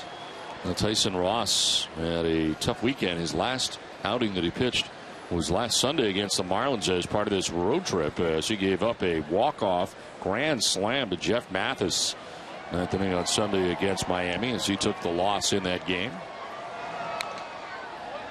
Tap foul, 1-2. Pretty much a fastball slider pitcher. The fastball, as you saw, had good velocity at 96. Back-to-back breaking balls here to Napoli. He actually opened the season in the rotation for the Padres, making 3 starts, was 0-1 with a 3.86 earned run average. On the DL with a strained left shoulder. There's a fly ball out towards deep right center field. Amarista heading back towards the triangle, and it's going to be over his head. He'll jump up into the seats for a ground rule double for Mike Napoli with 2 down here in the 5th inning. Went that a long way out to right center by the 420 marker.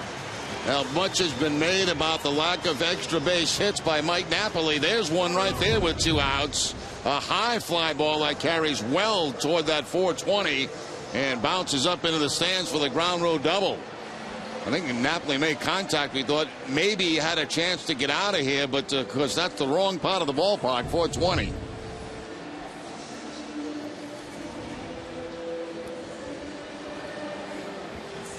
And a Mike Napoli fan got the ball. So 2 down and Napoli at second base. And Johnny Gomes will have a chance to bring him in. Gomes 0 for 2 today. He's put the ball in the air twice. Popped out to third, flat out to center. Fouls this one back out of play.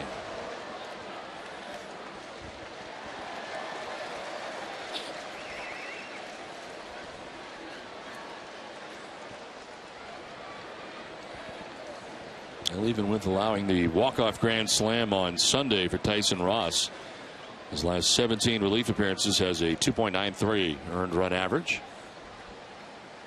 Is 0-1. Is to right field. In for a base hit. Napoli being waved around. Venable with the throw from right field, and in is Napoli safely. Red Sox take a 5-2 lead. Now Johnny Gomes continues to get big hits for the Red Sox with 2 outs and a man in scoring position. We don't see Gomes do this very often. Go to the opposite field. That time out of line, I thought it was going to be a very close play at home plate. The throw from Venable is going to be off target, and Napoli scores easily. So the Red Sox do some 2-out damage here in the 5th inning.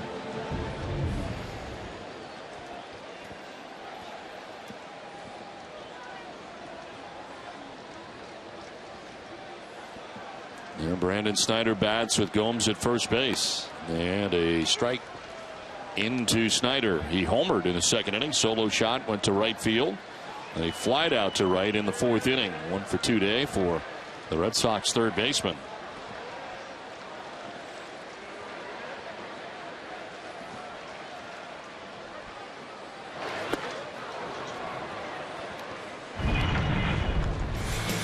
And back in the second inning, Snyder's first home run in a Red Sox uniform.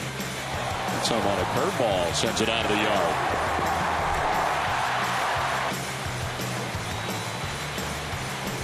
And at the time, the Red Sox had a 3-0 advantage.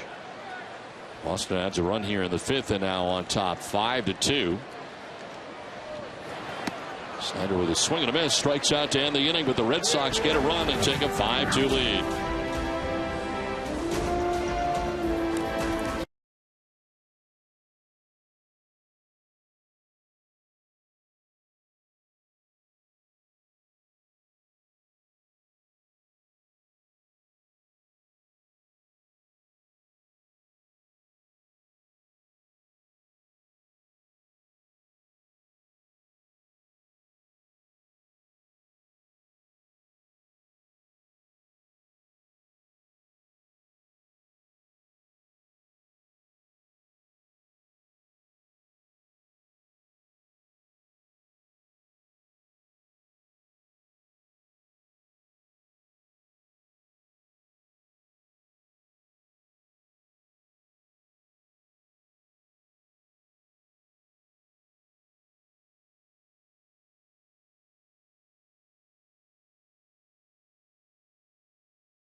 (1983) on this day, Dave Righetti with his no-hitter at Yankee Stadium against the Red Sox. Jerry, were you on deck at that point? No? I think I was on deck behind Boggs. Good thing I didn't get up because that no-hitter would have been going by the board. All of the celebration would not have happened. I remember how hot it was that day in New York. It was unbelievable. What did he have going that day? Everything? Oh yeah, Righetti was he was nasty. He had good fastball, good breaking ball. Hey, that's pretty good left-handed. Guidry, not bad. Not bad. Yeah, he's pretty good. What was your approach that day against Righetti? Just try to make contact. Yeah. That's the sixth inning back at Fenway Park. And Nick Hundley to lead it off here for the Padres. Their catcher, Alexei Amarista, and Pedro Siriaco. Alan Webster back to the hill here, working into the sixth inning. He's thrown 80 pitches through the first 5 and allowed a run in the third inning, a run in the fifth inning.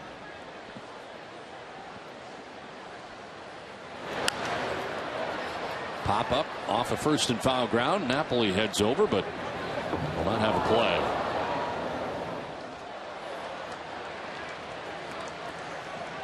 Stuckey brings you the pitching line for Alan Webster. 5+4 hits, couple of runs. He has walked 4 and struck out 3. 81 pitches deep into his outing as he starts this sixth inning.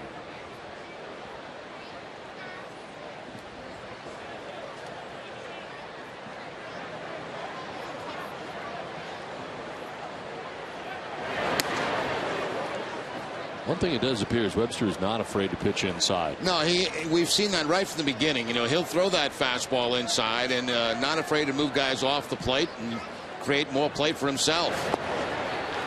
Follows the fastball up with a nice changeup down. I really like him. I mean, since the first day I saw him, this guy's got great stuff.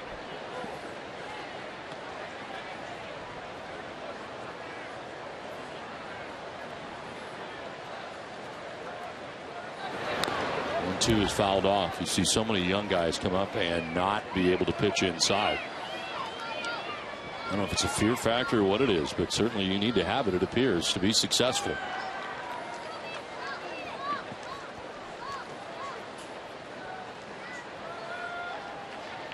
There's a 1-2 pitch. And a swing and a miss. A fastball down and in. There's 4 strikeouts for Webster. Hundley down by way of the K. That's a great sinking fastball right there by Webster. Watch the end of this, how it sinks down and in to the right-handed hitter Hundley, and he picks up the strikeout. Amica Insurance is the proud sponsor of the Amica Pit Zone. One out here in the 6th inning. Alexei Amarista is the batter. He's 0 for 2 today. He's grounded out to the pitcher and fly to right.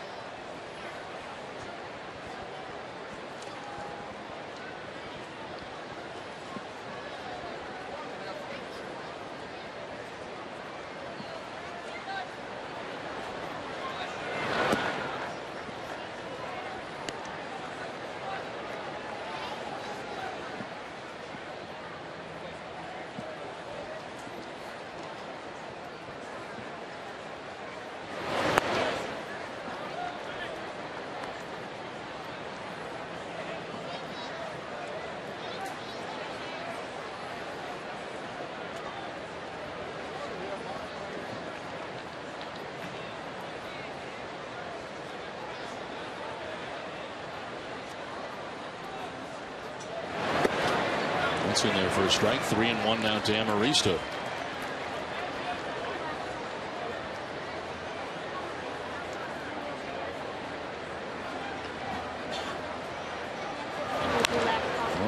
Liner that gets by Napoli at first base, diving to his right, but quickly by him. And into right field, Amarista has got a 1-out single. Well, stay with us and after the Sox game for NESN Sports Today, presented by People's United Bank. Bringing the latest news that affects your favorite Boston sports teams, and make sure you're caught up on everything you need to know from the entire day in sports. Don't miss NESN Sports Today, presented by People's United Bank tonight at 10 p.m. right here on NESN.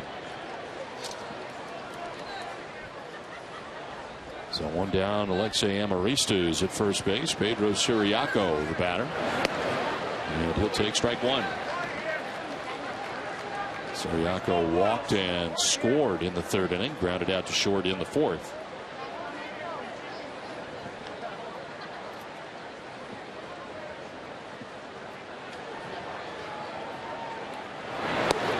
Shows bunt, pulls it back and takes the ball low.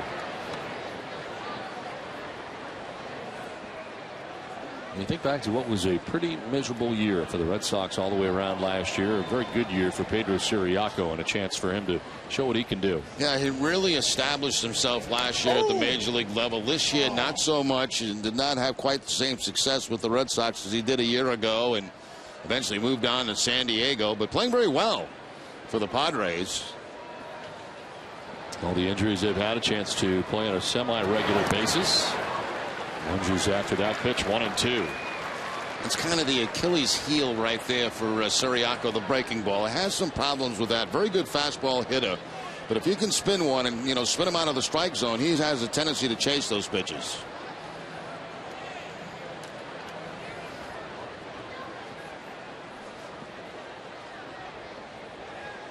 The Red Sox have action in their pen. Andrew Bailey warming up. John Farrell's trying to figure out where the right spot is to get Bailey into games. This one is fouled off to the right, out of play, as he continues to work out the kinks here a little bit and try to get himself right. Yeah, and John Farrell knows that they need a good Andrew Bailey going into the second half of the season. They need him pitching like Andrew Bailey, and certainly not giving up on him.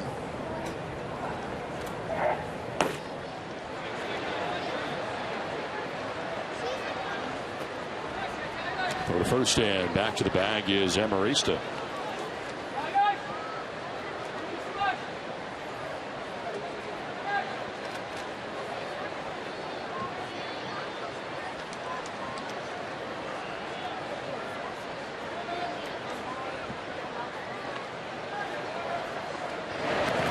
In the dirt, blocked by Lavarnway. No advance at first base for Amarista. LeBanwe has had a nice afternoon behind the plate. He has blocked a couple of pitches.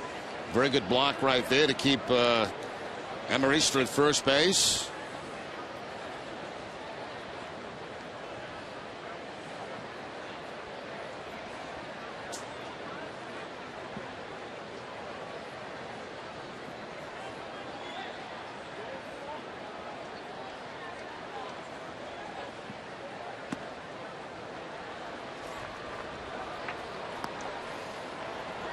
Up to 96 pitches now on the ball game for Webster. Top of the order, Logan Forsythe waiting on deck. Padres batting here in the top half of the 6th inning. Red Sox on top 5-2. Most pitches he's thrown in any outing is 100. That was last time out against Toronto. Hot shot to third base, and they will be able to turn it into 2. Double play ball, as it turns out, ends the top of the 6th inning. 5.5 done, 5-2 Red Sox.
Donation to Boston Children's Hospital towards their $25,000 donation this season.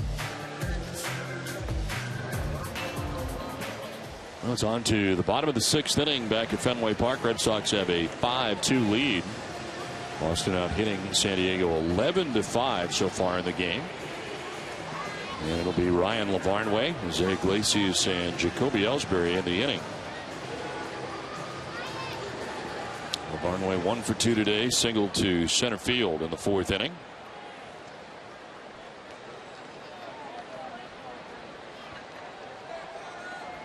You ever done a game in shorts before, Jerry? Actually, yes, I have. Here at Fenway? When I was working with Ned Martin. Yeah. We had that old booth downstairs, and it was an oven. So there was no air conditioning? There was no heat. There was no air conditioning. It was brutal, but it was a great location. Right above the screen, right? Yeah, right above the screen. I mean, you felt like you were right in the action. Basically, where the cameras are now is where you were. That's exactly right. That was a tremendous spot to do a baseball game from, but it was a little bit uncomfortable, especially on days like this. Imagine you had your fair share of foul balls, I would think, too. Which is in there for strike 2. Actually, I did a couple of games with Ned where he didn't have a shirt on. Really? So not just shorts, but it got to a point where Nesson had to change the dress code on us, you know. That's how the shirt and ties became in. Because we were casual back in those days. We had the casual look. This is blooped to shallow right and not getting there. Is Logan Forsythe. So Venable will pick it up. Second hit of the day for Ryan LaVarnway. He's had a couple on this homestand out toward that direction, and perfect location as he bloops it. Forsythe can't get to it. It's toward the end of the bat. I have learned a great deal today. I really have. A lot of things I didn't know. Martin topless at Fenway. I didn't know that. Oh yeah, I got a lot of stuff. You just have to jog my memory. Yeah. Oh boy, it's a vault of information. Well, Barnway on to begin things here in the 6th inning. Jose Iglesias. He's 1 for 2. He doubled in the 4th inning.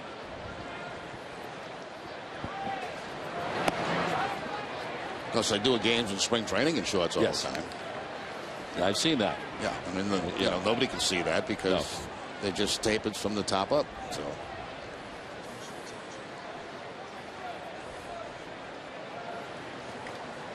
Now that I mentioned that, the policy will probably change.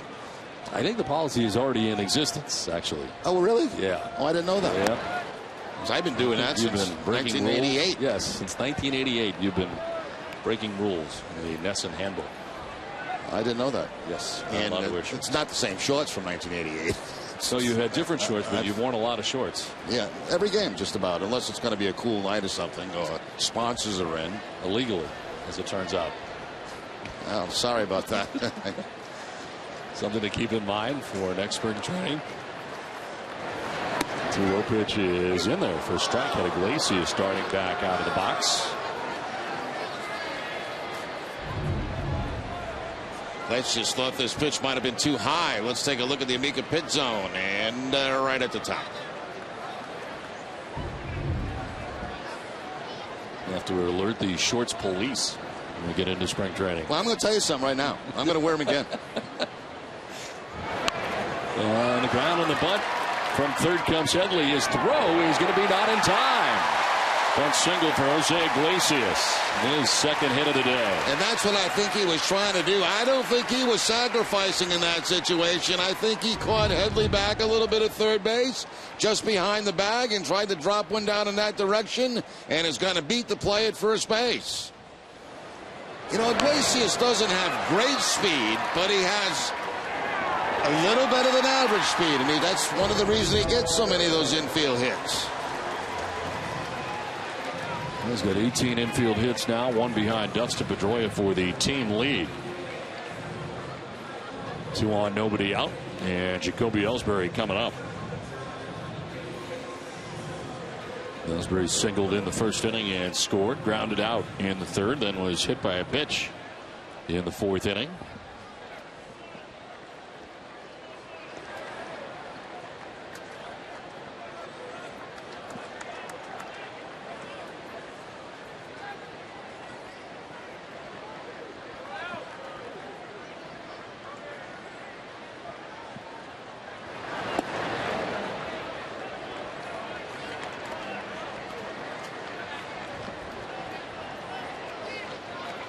Tyson Ross coming into the game in the 5th inning has given up a run since coming in. And the Red Sox have runners at first and second, nobody out.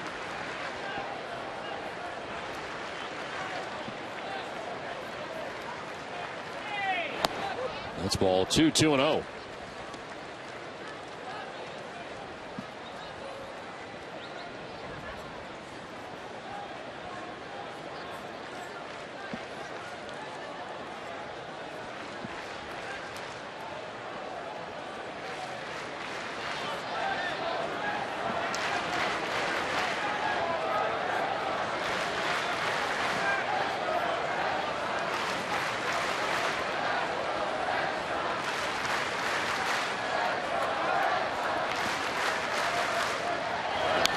Ellsbury up the middle into center field, a base hit.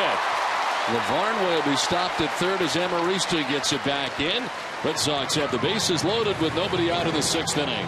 Have nobody out. Brian Butterfield, chance for a big inning here, is not gonna take the chance of scoring LeVarn way from second base. The Red Sox got a chance to open this game up big time here in the 6th. Jacoby Ellsbury picks up his second hit, been on base 3 times, hit by a pitch also in this game today.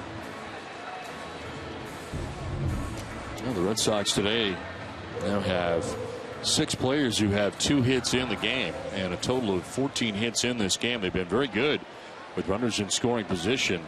4 for 6 in today's game with runners in scoring position. That's after going 3 for 22 in the first 2 games of the series with runners in scoring position. And keep in mind, those games, the Red Sox won both of them.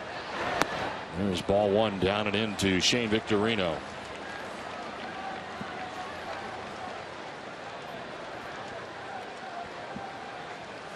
Barnway at third base, Iglesias at second, Ellsbury at first, nobody out.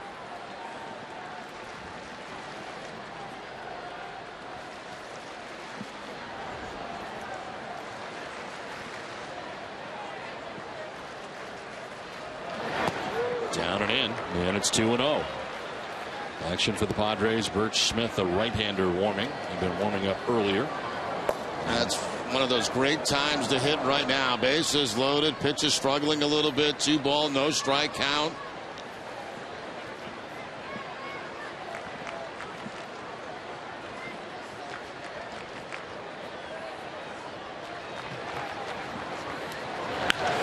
In the air to right field, down the line, but hooking foul.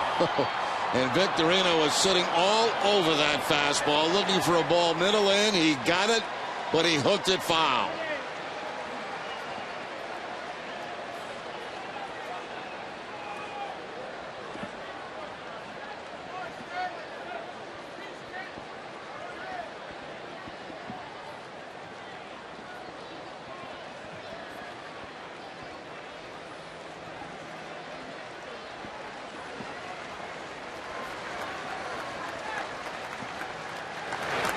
Look out, and Victorino almost got hit.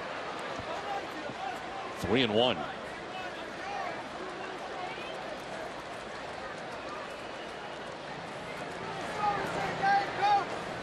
Enjoy waiting on deck. Nobody out here in the bottom of the sixth inning.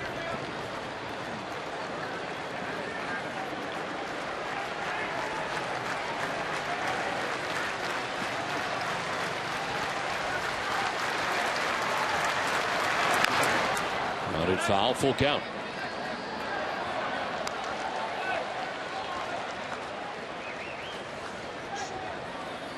Well, that guy was pitting out down there, wasn't he?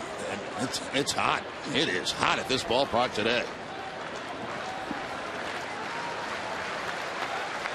Got some boiler sweat going on.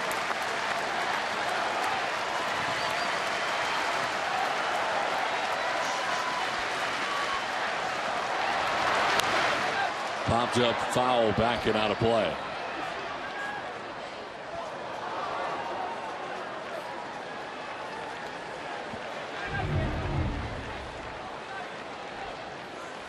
Oh, nice.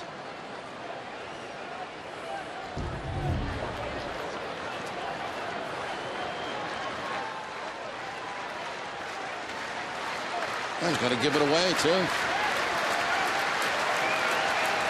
Bases filled with Red Sox. Nobody out here in the sixth inning. 3-2 pitch to Shane Victorino. And a ground ball foul. That surprised Victorino a little bit there. He got the slider on the 3-2 count and was fortunate enough to foul it off. 3-2, bases loaded, thinking fastball. There's the breaking ball, and just gets a piece of it. Gets another chance.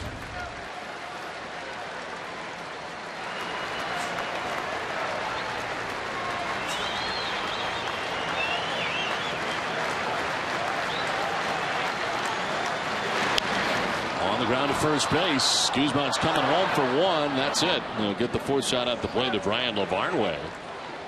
3-2 on the put out for the first out here of the sixth inning.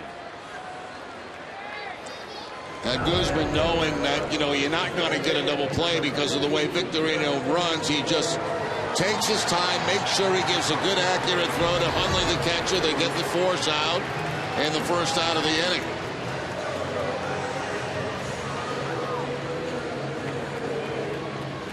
So bases reloaded with one out for Dustin Pedroia. It's already been a two-hit day and a two-run double in the first inning. Lined out in the third and single to left field in the fifth inning.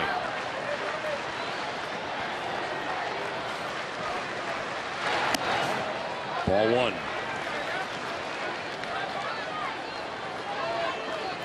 .274 in his career with the bases loaded. Does have one grand slam to his credit. It's Iglesias at third, Ellsbury at second base, and Victorino at first.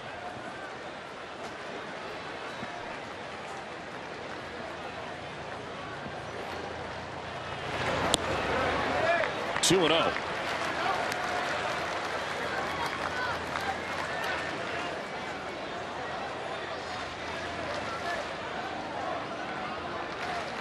Pedroia has a huge gap in left center field.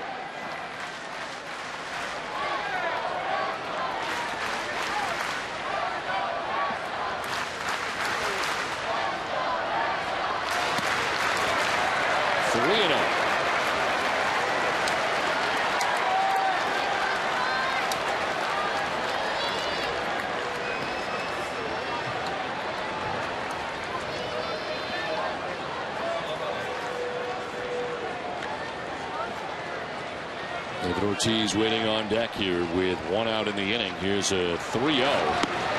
And Pedroia takes the strike. 3-1.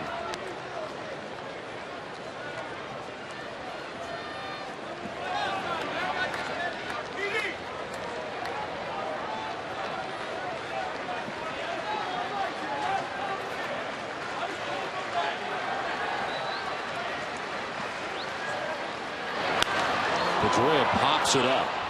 Left side of the infield. Siriaco and Henley. A little bit of a collision, but Siriaco ducks back to make the catch for the second out. Pedroia frustrated. He's the second out of the inning. This game summary is brought to you by Xfinity from Comcast. Stoltz the starter, and right now on the hook for the Padres went 4 1/3, giving up 4 runs. Webster for the Red Sox has gone the first 6 innings today. Pedroia 2 for 4 with a 2-run double back in the first inning. Brandon Snyder has homered in this game for Boston. Chance here for the Red Sox to add a little bit to their lead on top 5-2. They got the bases loaded with 2 outs, and David Ortiz, who is hitless on the afternoon, going 0 for 3.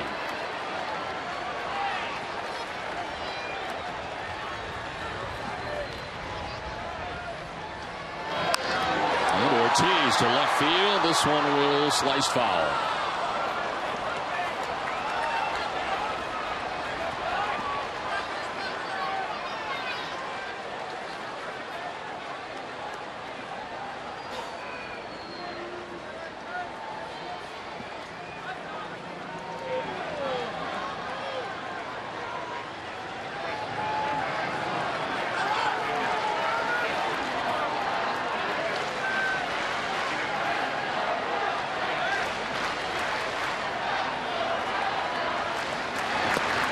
Up and away, 1-1.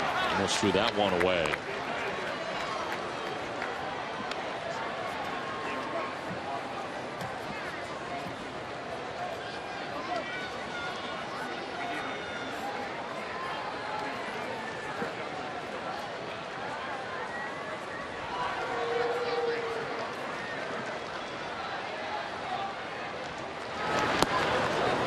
High strike call, and it's 1-2.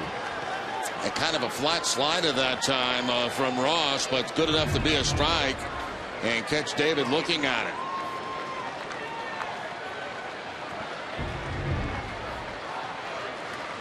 Generally, those high sliders like that go a long way.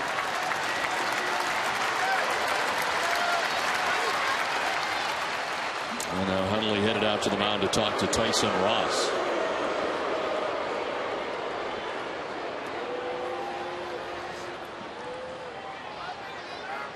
Darren Balsley, the pitching coach for the Padres.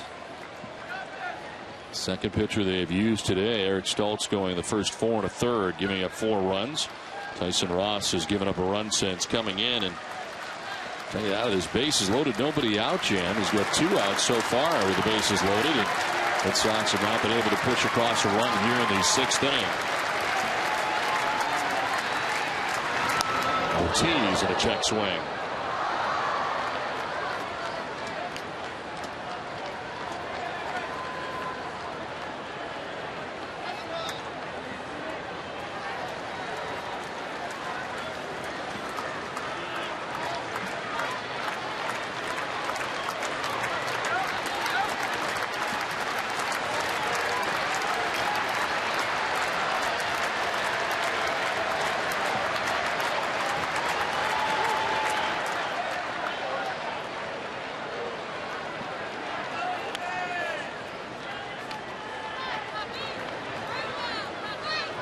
Lacy is at third base, Salisbury at second base, and Victorino at first. 2 down here in the Boston 6th inning. I think Andrew Bailey will be coming in next inning. He's been up for a long time. He's kind of waiting.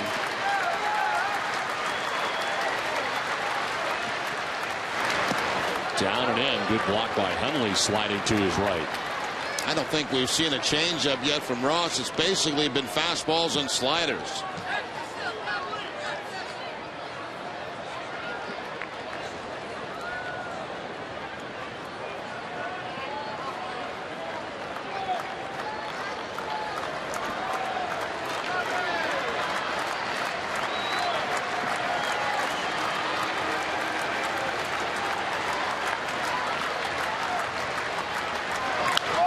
Ortiz grounds it foul.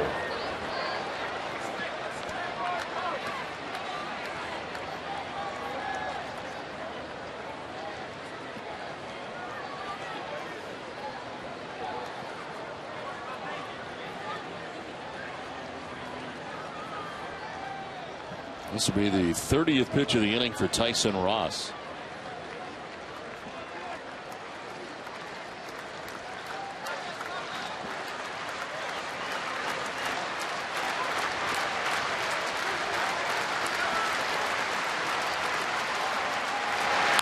Ortiz fouls off another.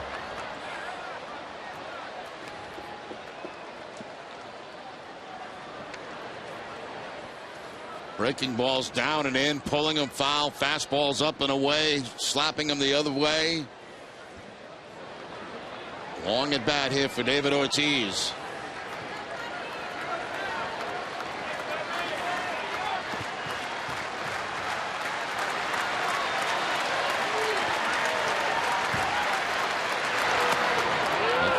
Ball 3, full count. Everybody be on the move here with 2 outs and a count of 3-2 to David Ortiz.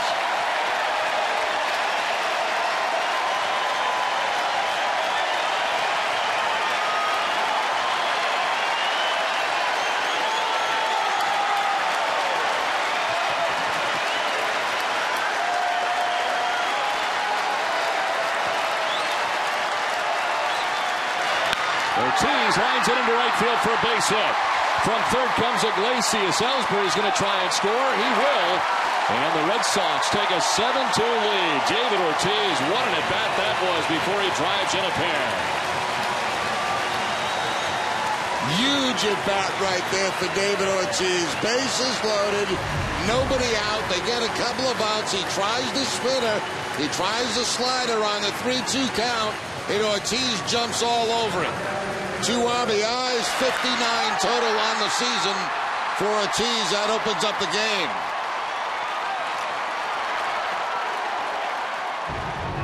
A 9-pitch at bat for David Ortiz, who had seen 9 pitches in his first 3 at bats. Sees 9 pitches in this at bat, and the Red Sox take a 7-2 lead. But Black to the mound to get the baseball and to make the pitching change.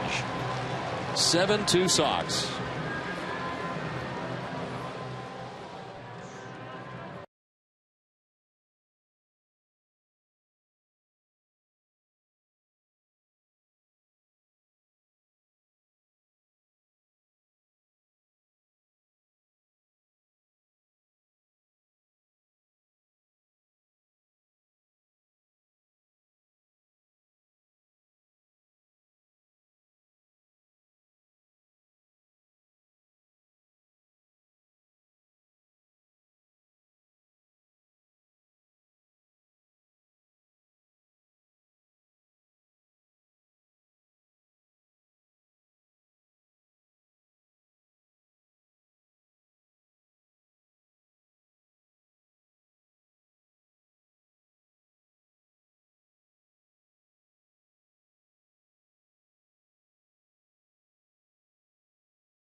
As we take a timeout for a Padres pitching change, we want to look at our best AT&T tweets of the game when it comes to Sox character in the second half of the season. Robert Fanouf expects the character to carry over because Farrell and Cherington have revamped talent in the locker room. Seamus Delahanty says the Sox have to walk the walk, not just talk the talk. Just because you are a character doesn't mean you have character. Titletown Sports believes character keeps the morale strong during a long season, losing streaks, injuries, and long road trips. Don, I actually like that second answer for you. Just because you are a character doesn't mean you have character. That's a great point. Well, thanks very much. As Birch Smith is the new pitcher for the Padres. Tyson Ross departs after an inning at 2/3. So far been charged with 3 runs. Birch Smith into his 6th game of the year, 0-1, 13.06 earned run average. Oh, it's hitting at 375 against Smith. Struck out 13, walked 7, and comes in here to face Mike Napoli with runners at first and third and 2 down in the inning. Napoli today is lined into a double play. Single to left and double to center field. Has scored twice today. There's strike 1 to Napoli.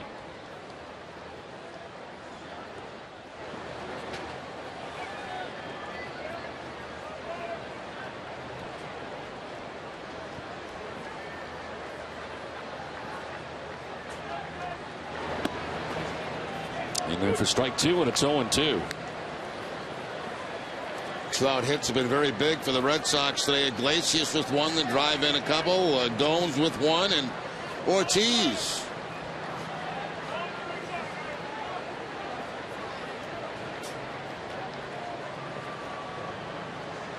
Taking off is Ortiz at first, and a fly ball to center field. Amarista is under it. He will make the catch that ends the inning. Well, the Red Sox able to score 2 more thanks to David Ortiz. 7-2.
Seventh inning back at Fenway Park. Our thanks to Liberty Mutual Insurance for providing these beautiful aerial views of Fenway Park and the city of Boston.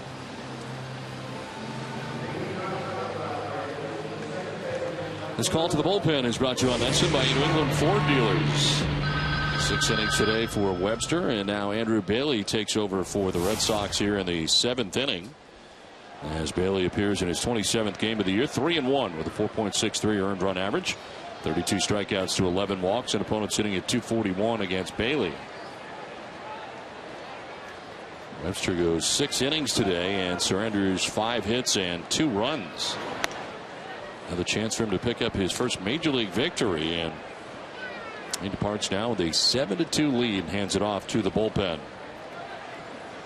Ended up throwing 97 pitches in 6 innings today. The pitch is outside, and it's 2-0.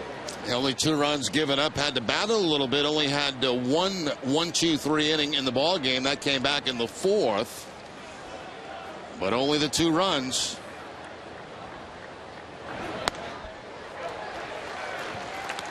Andrew Bailey striking out Jose Reyes and Jose Bautista to start the 7th inning on June 28th against Toronto before allowing the game-tying home run to Edwin Encarnacion. Resulted in his 5th blown save of the season. This one fouled back, and it's 2-2. This is a guy, Andrew Bailey, that John Farrell talks almost daily about how important he is to this bullpen and getting him back on the right track.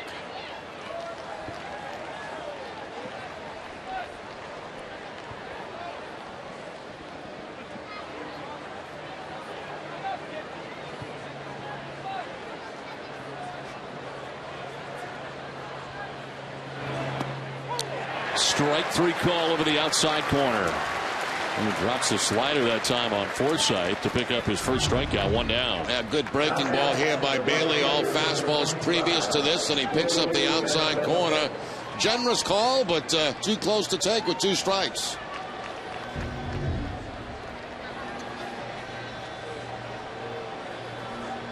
One down here in the 7th inning for Will Venable.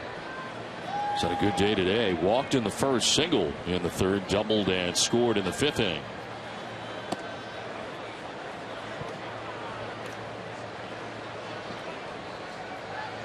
When Bailey was the closer, he was 8 for 13 in save opportunities this season, and 3 blown saves against Tampa Bay. In there for strike 1.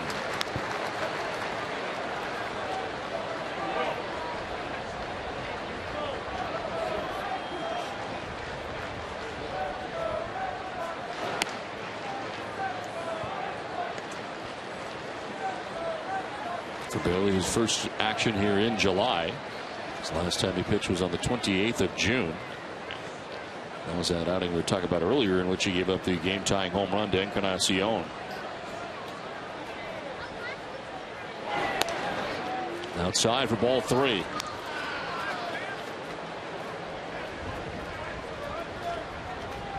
Bailey's allowed 11 home runs on the season.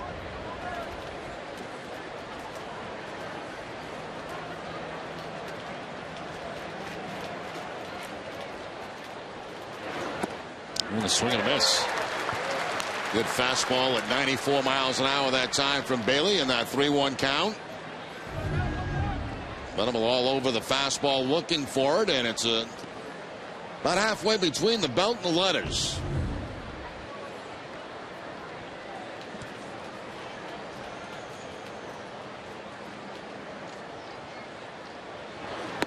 Swing and a miss, and back-to-back strikeouts for Bailey here in the 7th inning. Right back to the fastball goes Bailey. Same result, the swing and miss. So strikeout in this inning on the breaking ball, that time the fastball.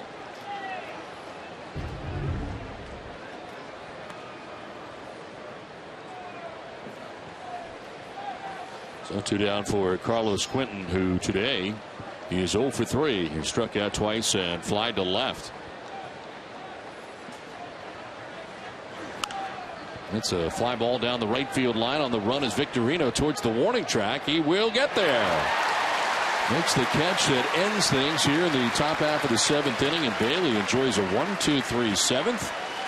Well, on this July 4th, we will keep it right here for a 7th inning stretch from Fenway Park for God Bless America, and Ronan Tynan is back in the house here at Fenway Park. Today's 50-50 raffle are now posted on the center field video board. We thank you for your continued support of the Red Sox Foundation. Now, before Josh Cantor leads us in Take Me Out to the Ball Game, Please rise as we welcome a special guest to lead us in the singing of God Bless America. Welcome the world-renowned Irish tenor, Decca recording artist, and Boston resident, Ronan Tynan.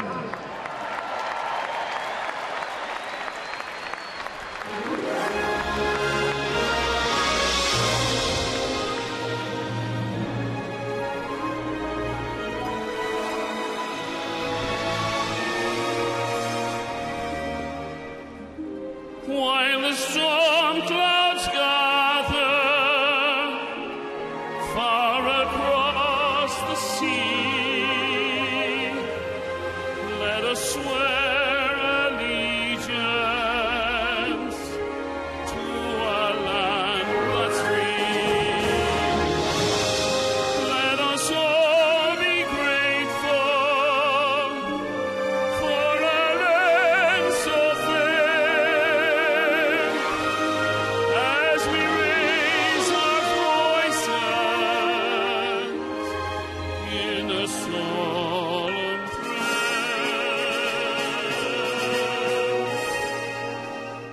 God bless America, land that I love. Stand beside her and guide her through the night with light from above. From the mountain to the prairie, to the ocean wide with foam. God bless America, my home sweet home. God bless America, my home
United Bank will bring you the latest news that affects your favorite Boston sports teams, including the trade today between the Bruins and Stars, as Boston sends Tyler Seguin and Rich Beverly to Dallas in a multi-player deal. Don't miss NESN Sports Today, presented by People's United Bank, tonight at 10, right here on NESN.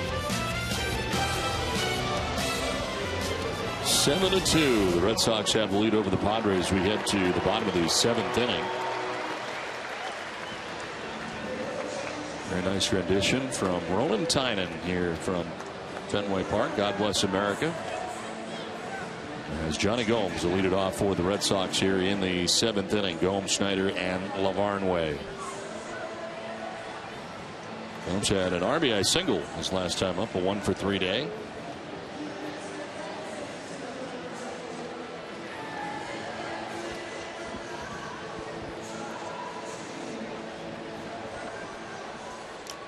And Bert Smith back on the mound here for the Padres in the 7th inning.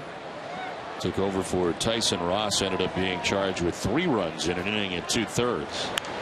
Gomes will bloop one down the right field line, falling fair. And up into the seats for a ground rule double. Actually, it's going to be a double. He's going to give his gear back to Arnie Baylor, but headed to second. And as a double to begin things here in the 7th inning as we send it down to Jamie Erdahl. Well, Don, we want to get to know the man behind the walk-off win last night, the man behind one of the Red Sox 7 runs so far today, and the guy that just hit that ground rule double, Johnny Gomes. His idol is Pat Tillman, the late NFL star. If he wasn't playing baseball, he would be in the service, which is why he values the 4th of July so much. And his favorite food is red meat. What a guy. If you want to know more about some of your favorite Red Sox players, visit NESN.com/team,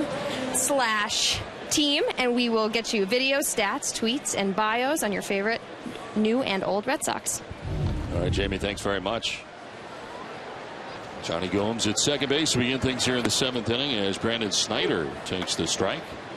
Snyder with a home run in the 2nd inning. His first in a Red Sox uniform. Fly to right in the 4th inning and struck out swinging in the 5th. So that's some big hits in a Red Sox uniform since coming up from the Paw Sox. This one fouled back into the seat sharply. Now we saw Johnny Gomes go to the opposite field. That's twice today he's gone to the opposite field for base hits. One on a line to drive in a run back in the 5th inning. That was with 2 outs, and that bloop double.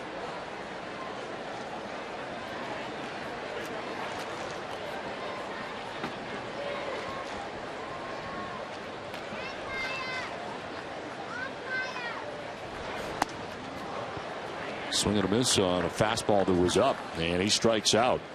So Snyder's the first down of the 7th inning. Well, Safeco Insurance, let's just take a look at the road ahead for the Red Sox. Let's scout out the Sox next opponents. They take a look at the Angels.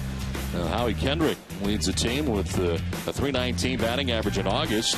Reigning Rookie of the Year Mike Trout leads the team in hits, RBIs, stolen bases, and runs. Mark Trumbo is a team leader with 18 home runs. On the mound, C.J. Wilson leads the team with 8 wins on the year, and their closer, Ernesto Frieri, has 21 saves, good for 5th in the American League. And the Angels are 40-44. They're 8.5 games back of the Oakland A's in the American League West, but playing better baseball lately. As 7-3 in their last 10 games are the Angels.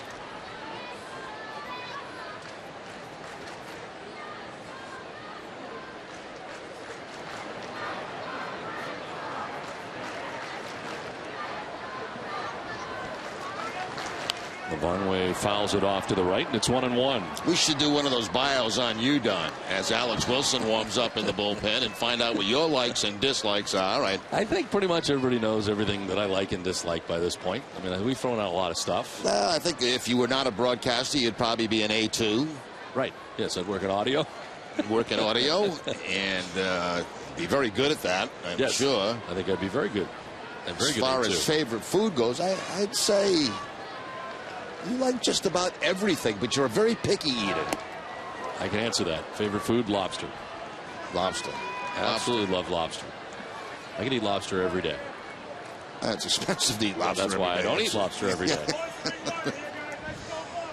But when you get lobster, when you have your lobster, do you pick through it like you do with chicken and stuff like that to make sure it's all cooked? And no, chicken is the only thing that I get concerned You are about. very picky with chicken. Press room chicken, as this one goes to the backstop. 95-mile-an-hour fastball, 1-2. You have this phobia about it not being cooked. Right under the arms of Ryan Lavanway. You should fill out one of those questionnaires, and we should do that one day. You got it. I will do it. I will fill it out, and we'll have all the answers. But I assure you, I think at this point, after 13 years, you pretty much know all there is to know. Well, I don't think I've ever seen you in shorts. Spring training, I never worn shorts to a game because I am not going to break the rules. So I'm going to miss. I've seen you in jeans once. That was once. Once. Really? Yeah. Remember we met at the restaurant this past off season? Yeah, that's in Fall River. Yes. Yeah. And you had jeans on that day. Yes, I did. I wear jeans a lot. I'm a pretty cool guy. Yeah, very cool. Very casual. You're the same guy that wear a suit to a Dave Matthews concert. I mean, yeah. That's all I had. We were in Toronto on the road. We didn't know we were going to get the tickets. It's a last-minute thing. That's all I had. But you're right. I did wear a suit. And a lot of people were staring at me at the concert. Like, well, I wonder why. I mean, you know, it's you look foolish. Jose Iglesias has doubled and had a bunt single. 2 for 3 day for Jose. Red Sox have banged out 16 hits.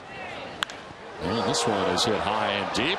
Down the left field line, it will be a foul ball. Doug Innings tracked it the whole way. Third base umpire. I think one of the questions on there is, do you have any fears? And I think you do. I think you have a lot of stuff. A lot of stuff going on. A lot of stuff going on. Your voice, I know you're concerned about. Yeah, well, from time to time, you worry about that. I mean, with you know, voice issues, and you're an announcer, that's not good. It's not good. No, that's bad. So it's like if you're a piano player and you break your fingers, that's really bad. You don't like snakes. You don't like mice. I don't like a lot of creatures. I don't like snakes. I don't like alligators. I don't like spiders. There's a lot of stuff roaming around that I'm not, you know. There's a long list on that particular question.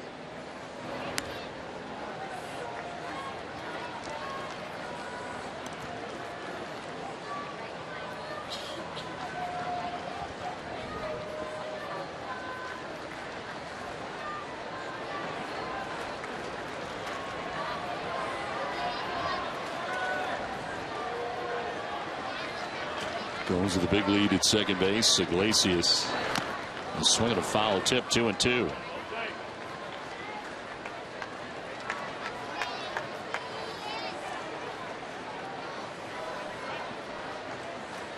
I don't like ticks. That's another thing I don't like. Ticks. What? Ticks. Oh, ticks. Yeah.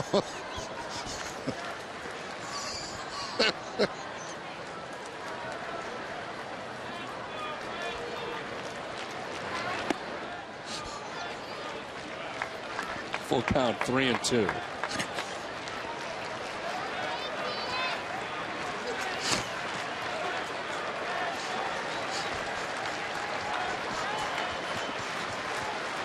I was going to say, yeah, very bizarre.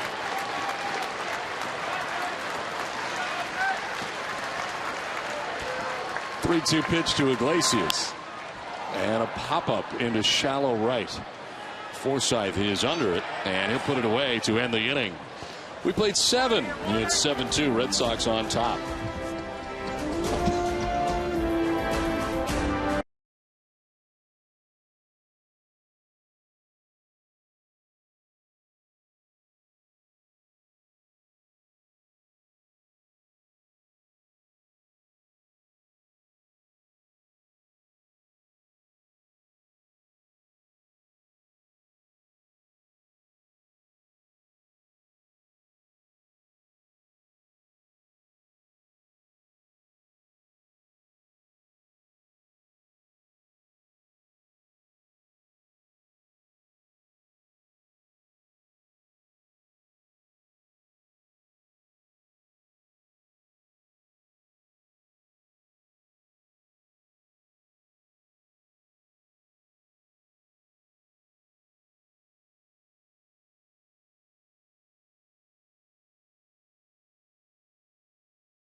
Is in the air to right field. Will Venable going back towards the bullpen. It is gone. Brandon Snyder hits a home run and puts the Red Sox on top 3-0. All part of a 7-2 lead for the Red Sox as Snyder has come up big for the Red Sox. Some big hits since coming up from the Pawtucket Red Sox, and today no different as the Red Sox move on to their third pitcher of the day. But first, taking over in right field is Daniel Nava as he takes over for Shane Victorino, who is done for the day.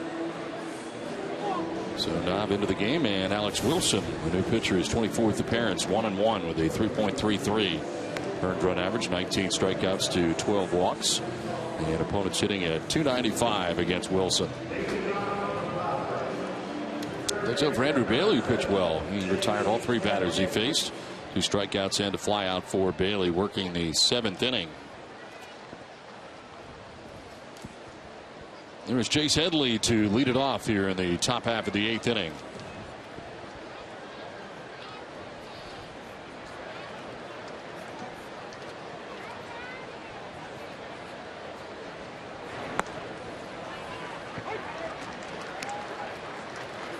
Headley has fly to center, hit a sac fly, and has walked. RBI, his 26th of the year. And foul straight back, 0-2. Alex Wilson entered in the 7th inning on June the 30th against the Blue Jays. His last outing with a 1-run lead, allowed a hit on a third. So his first outing of July.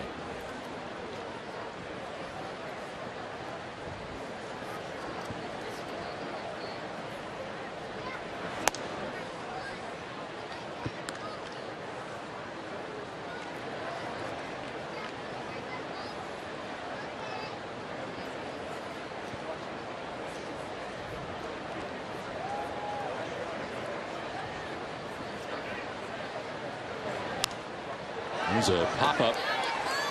Foul ground. LaVarnway coming back, but he won't have a play. Lands on the screen.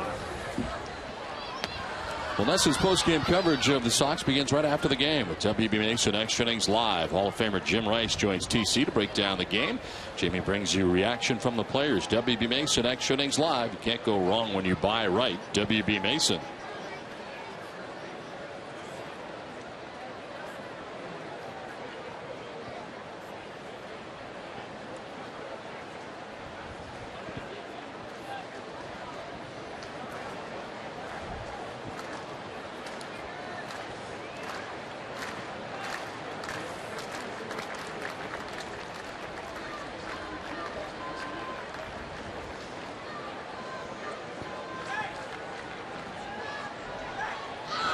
One-two pitches, a swing, and he went around, didn't get it. So strikeout for Chase Headley to begin things here in the 8th inning. I think that ball might have been foul tipped into the glove of Brian LaVarnway. Is the breaking ball down? Is it foul tip? No, no contact. So the Red Sox with 3 strikeouts in the last couple of innings. Bailey had 2 in the 7th, and now 1 for Wilson leading off the 8th. Total of 9 strikeouts for Red Sox pitching. Here is Jesus Guzman, who's been on base 3 times today as he takes strike 1 over the outside corner. Singled in the 2nd, walked in the 3rd, singled in the 5th inning. That time drove in a run. Now 15 RBIs on the year for Guzman.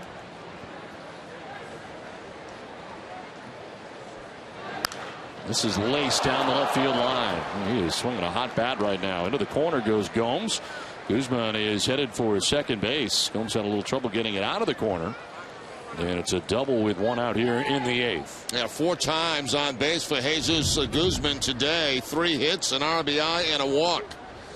Another hard hit ball down in that left field corner, and Gomes just knows that's going to be a double.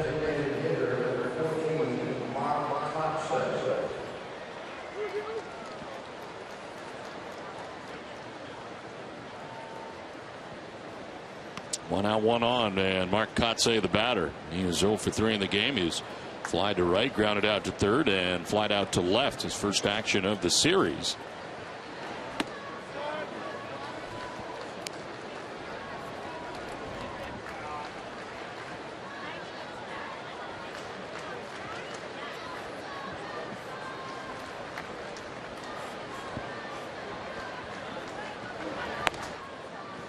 Kotsay, whose major league career started in 1997 as a member of the Florida Marlins, and with the Padres for the first time 2001 through 2003.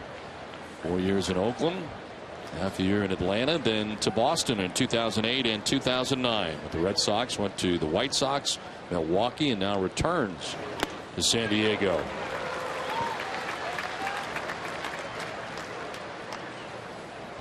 Last year with the Padres, 82 games. He hit at .259.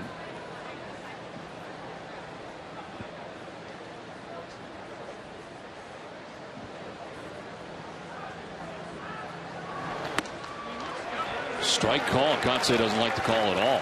Kotsay thought that fastball was inside, borderline strike. Thrown by Wilson. Evens the count at 2 balls and 2 strikes.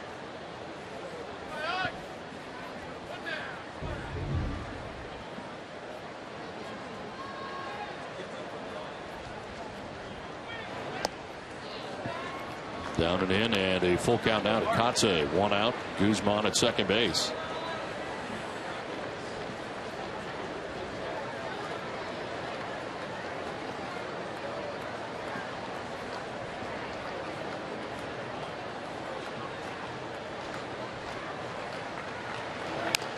On the ground down the first baseline, Napoli has got it. He will flip to Wilson, who covers for out number 2 as Guzman takes third base. NESN's coverage of Red Sox baseball is brought to you in part by Southwest Airlines, Subaru of New England, your Eastern Hyundai dealers of Providence, Sullivan Tire and Auto Centers, and by Griant's Coffee Pouches, the healthy alternative to tobacco. 2 outs here in the top half of the 8th inning. Nick Hundley, the batter. Catcher for the Padres, 0 for 3 today. That's with the runner at third and 2 down.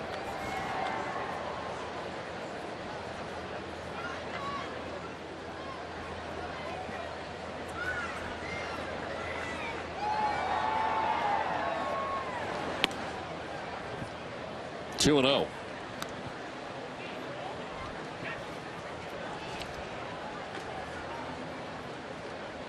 Alex Wilson has not surrendered a home run in 23 major league games. He's given up just 2 extra base hits. Pitch is low and away, and it is 3-2. Because we head out west, we'll have the games for you on Friday and Saturday. Sunday is an ESPN game between the Angels and Red Sox. And then back at you on Monday from Seattle. That's a strike over the outside corner.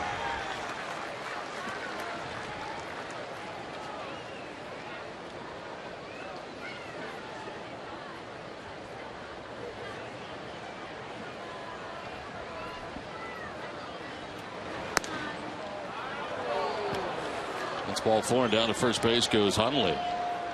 So a 2-out walk here for Nick Hundley.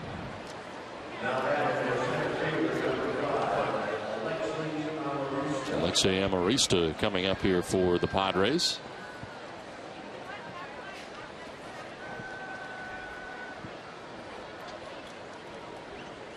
Amarista is grounded out, flied out, and single. Padres have been held to 6 hits today. Red Sox out hitting the Padres 16-6.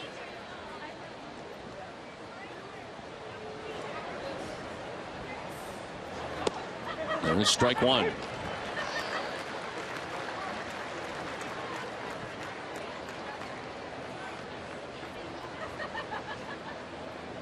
Well, the Red Sox enjoying interleague play so far this season. They are 6-2 in interleague games. Very defensive swing and a miss there. Amarista trying to hold up.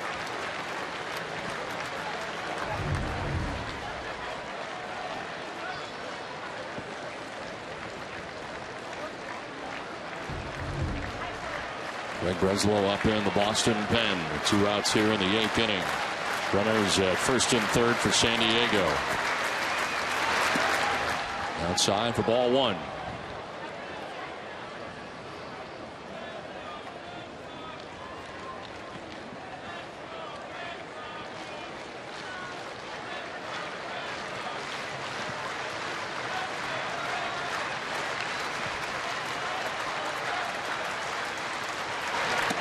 inside. 2-2.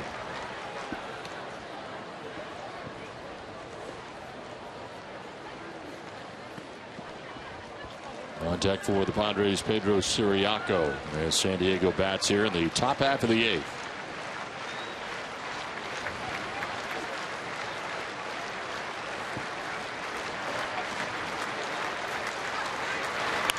On the ground to shortstop, Iglesias slides to his right and fires to first for the out that ends the inning. Red Sox have a 7-2 lead. Jacoby Ellsbury will lead it off when we come back.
From a diving catch, you can depend on WB Mason to handle any mess. For amazingly low prices on all-star selection of cleaning supplies, go to WBMason.com to place your order and receive same-day delivery. 7-2. Red Sox have the lead over the Padres, out hitting the Pods 16-6 as we move into the bottom of the 8th inning. And the top of the Red Sox order expected in the inning. Jacoby Ellsbury to get it started.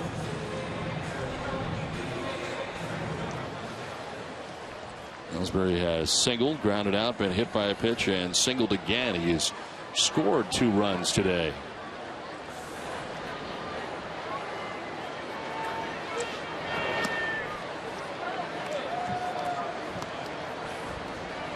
Eric Stoltz started the game today for the Padres. Pitcher of record on the losing side at the moment. 4 1/3. He gave up 4 runs. Tyson Ross allowed 3 runs. Here's a high fly ball out to deep right field. Venable going back, still going. That is gone. Into the bleachers in right field for Jacoby Ellsbury. His second home run of the year. And the Red Sox up their lead to 8-2. Now Jacoby Ellsbury having one heck of a day today. 3 hits in the ball game, also hit by a pitch. And this home run looked to be on a changeup, something off speed. Yes, a changeup down in the zone, and Ellsbury takes it up over the bullpen for the home run. This is his first home run since April 7th. 312 at bats in between home runs for Jacoby Ellsbury.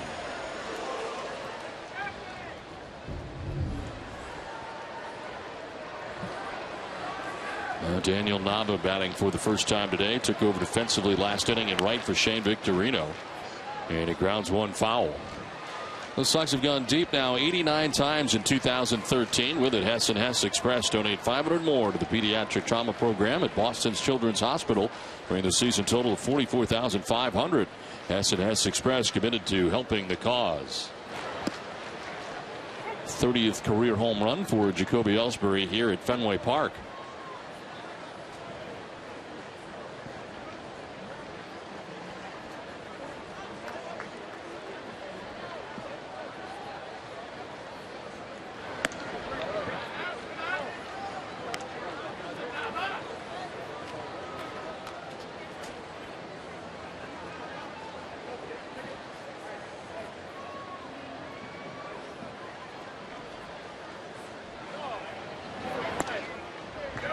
The high ball 2-2-2.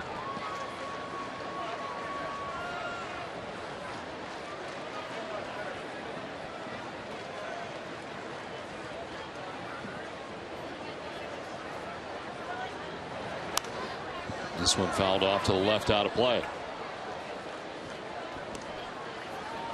Now the batting with the bases empty, nobody out here in the bottom of the 8th inning.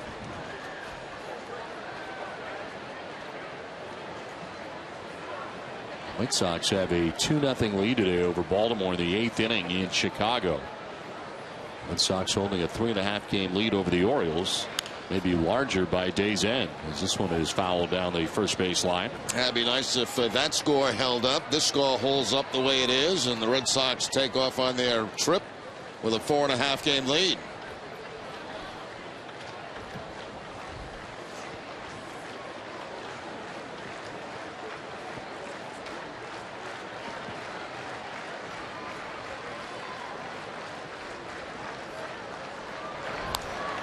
Breaking ball fouled off again. Still 2-2.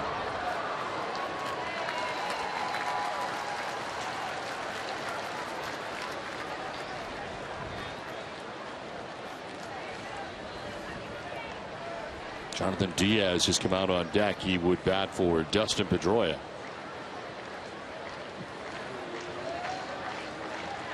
Two-two pitch. And a grounder back to the mound. Smith will field and throw for the first out of the 8th inning. And send it down to Jamie. Before today's game, John Farrell was grilled a bit about his managerial analysis as we hover around the halfway point of this 2013 season. He used a lot of different descriptors for this team. He said they're talented, they're balanced, they have depth. But what really stuck out is when he said their intangible is their unity. Farrell reflected back to April 15th, immediately following the marathon bombings. The Sox landed in Cleveland, and 23 guys all went to dinner together. He calls them a special group this year. There's no doubt this team has been certainly united this year, and the culture of the clubhouse has definitely changed from a year ago. And we just wondered how many wins that would equate to, Jerry. We heard it all spring training. This team likes each other a lot, and it has equated to a lot of victories so far for the Red Sox in what has been a terrific first half. Well, you gotta give them a lot of credit, and the reason I say that is they've been able to avoid long losing streaks. And that's, because they've got some talent, obviously, in that pitching staff. Very good talent, good bullpen. They offensively have not gone into a team slump for a long period of time. And all those good things that happen on the field also go back into the clubhouse. When you're feeling good about yourself, you're winning baseball games, everybody's having fun. Fly ball to center. Amarista's there to make the catch for the second out of the inning. Seems like winning creates good chemistry. I mean, winning can't help but help. Yeah, and, you could see the difference in spring training with some of the people they brought in. They've been there, they've done that. There's no surprise to them. But you're right. You got to play good baseball. You got to win baseball games. That's the key, and that gives everybody a good feeling. And you just feel it. When the team's playing well and you walk in that clubhouse early in the afternoon, you can feel the excitement and the anxiousness to get out there and play the game. Now 2 down here in the 8th inning. David Ortiz, a 1-for-4 day and a 2-run single in the 6th inning. Gave the Red Sox some breathing room. It was a 5-2 game at that point.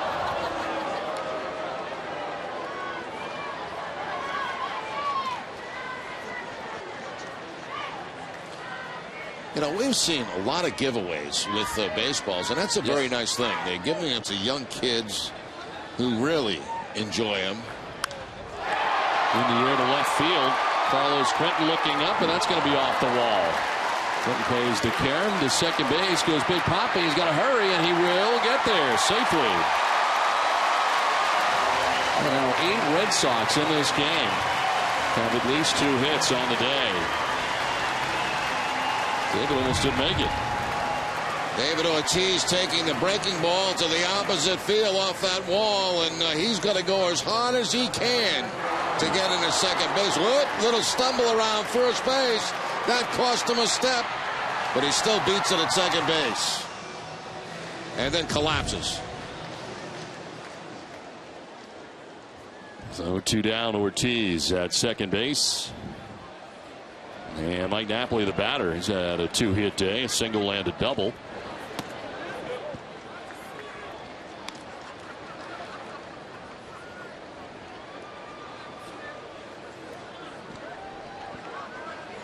Kobe Ellsbury, a 3-hit day. Shane Victorino had 2 hits before he departed. Dustin Pedroia had 2 hits. David Ortiz with 2 hits. The ground ball down to third base. Headley will toss it across in plenty of time to get Napoli and end the inning. Red Sox get a run, take an 8-2 lead.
Inning 18-6. The Red Sox out hitting the Padres. Staying in the game here is Alex Wilson as we move to the 9th inning. And the Red Sox will have Jonathan Diaz also stay in the game at second base.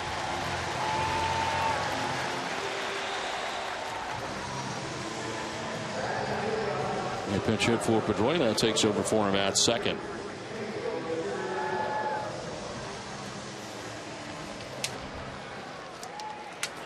Pedro Siriaco to lead it off here in the 9th inning for the Padres. Walked in the 3rd inning, grounded out, and bounced into a double play in the 6th inning. There is strike 1.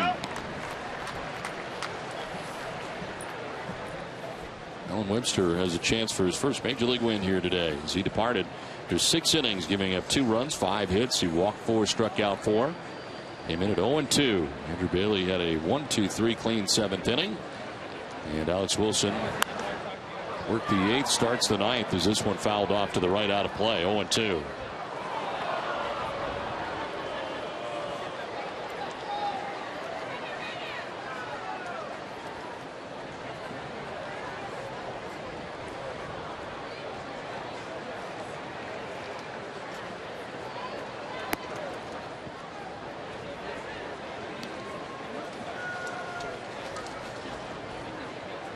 Tomorrow night in Anaheim, it'll be Felix Gibran matched up against C.J. Wilson. Gibran 4-3, C.J. Wilson 8-5, 3.63 earned run average. Little bloop that sends Napoli back to make the catch. A stride on the outfield grass. One down.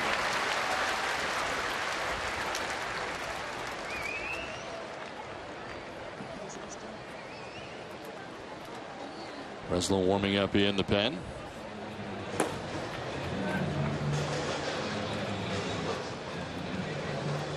Well, Alex Wilson is going to leave this game. The pitching changes. John Farrell has him get Siriaco out to begin the inning. Red Sox have an 8-2 lead.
Half of the ninth inning on this 4th of July from Fenway Park as Craig Breslow into the game for the Red Sox. The 4th arm used today.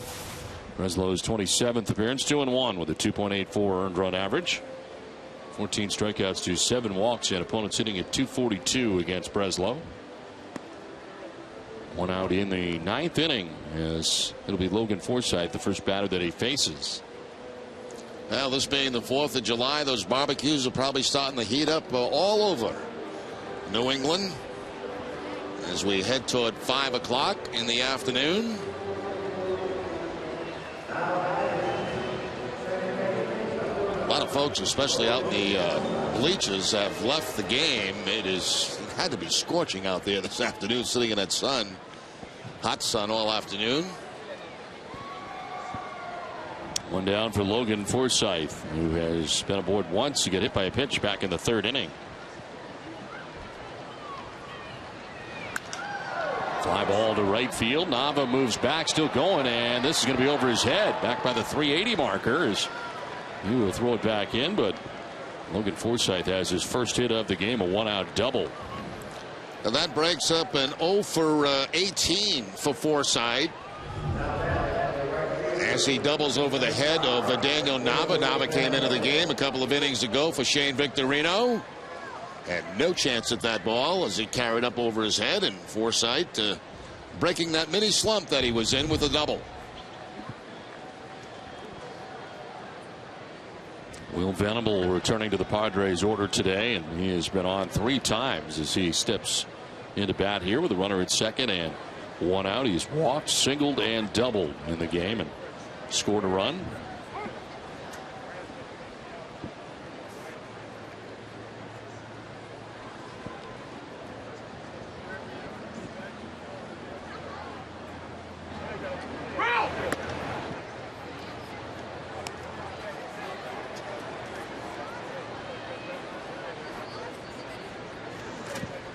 Baltimore's come back in that game in Chicago, Jerry. They've tied it up 2-2.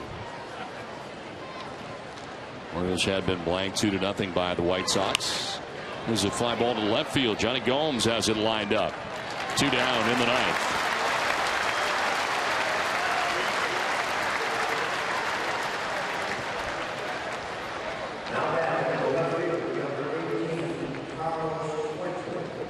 and now it's over. Adam Dunn with a walk-off home run for the Chicago White Sox. So the O's end up losing that game. Good news for the Red Sox. It was off Tommy Hunter of the O's. Red Sox could have a 4.5 game lead by day's end. 1 out away from that. Clinton will roll one foul down the third baseline.